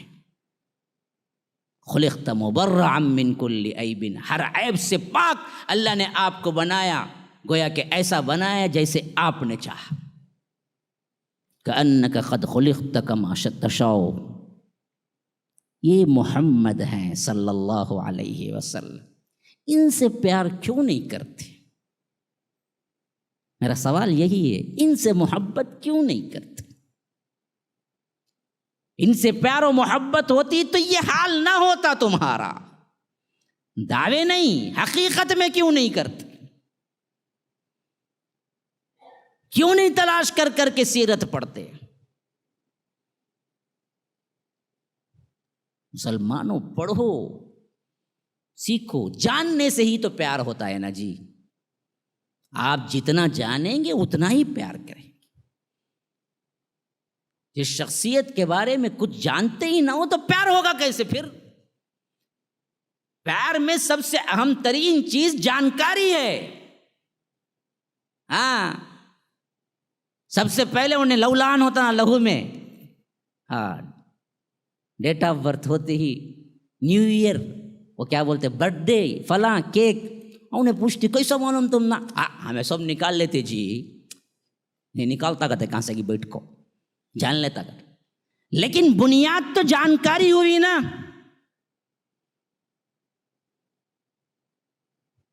بغیر جانے محبت ہو ہی نہیں سکتی. تم جانو گے تو محبت بڑھے گی کہ ہمارے نبی تھے تو کیا تھے، ان کا ایک ایک حرکت، ان کی ایک ایک جنبش، ان کا اخلاق جب پڑھو گے تو تب تو دل مائل ہوگا کہ کاش کہ اللہ کے رسول صلی اللہ علیہ وسلم کی ایک جھلک اب بھی ہمیں نظر آ گئی تو ہم اپنی دنیا کھو دیں گے. یہ محبتیں تو اس وقت جاگیں گی نا. کٹ مرنے کا جذبہ تو اس وقت آئے گا نا. اصل جہاں تمہیں جانکاری ہی نہیں ہے اس وقت تم اللہ کے رسول صلی اللہ علیہ وسلم کے لیے کیا کر سکتے ہو؟ تو اس واسطے جاننا ضروری ہے. بہت وقت ہو گیا ہے، ویسے بھی نماز یہ اذان کا وقت بھی ہو گیا ہے. ابھی بہت سے واقعات ذہن میں ہیں لیکن وقت ساتھ نہیں دے رہا ہے. لیکن اس سب کا لب لباب ایک ہی ہے، مسلمانوں سیرت مبارکہ کو پڑھو، اللہ کے رسول صلی اللہ علیہ وسلم کی سیرت کو جانو، ان کے رحمت، ان کے اخلاق، ان کا کردار. پھر ان سب کے باوجود دشمنان اسلام کا کردار، سازشیں، یہ سب تم پڑھو گے تو پھر تمہاری دنیا بیکار لگے گی، تمہاری زندگی بیکار لگے گی. جس نبی نے اپنی پوری زندگی ان واقعات کے ذریعے گزاری اور پیغام دیا کہ دیکھو تمہارے لیے خوشی ہو کہ غم تم اللہ کے دین کے لیے کام کرنا. ایسی قوم آج روپیے پیسے کے پیچھے، جاب کے پیچھے، 10-20 ہزار کے پیچھے اپنا پورا دین کھو چکی ہے. پورا دین کھو چکی. کیا درد ہے. کبھی تم نے اس ماحول کی فکر کر کے راتوں کو کروٹیں بدل کے گزاری ہے؟ بتاؤ مجھے. کوئی رات تمہاری ایسی گزری ہے کہ جب ماحول تم سنتے ہو کہ یہاں موب لنچنگ ہو رہی ہے، یہاں بلڈوزر سے گھر گرایا جا رہا ہے، یہاں یہ سازشیں ہو رہی ہے، یہاں مسلمانوں کے خلاف ہو رہا ہے، یہاں مٹانے کی سازشیں ہو رہی ہے، ان سب چیزوں کو سنا اخبار میں یا پڑھا، پھر راتوں کو نیند نہ آئی، کروٹیں بدلتے بدلتے صبح کر دی. ایسی کوئی رات تم پہ گزری؟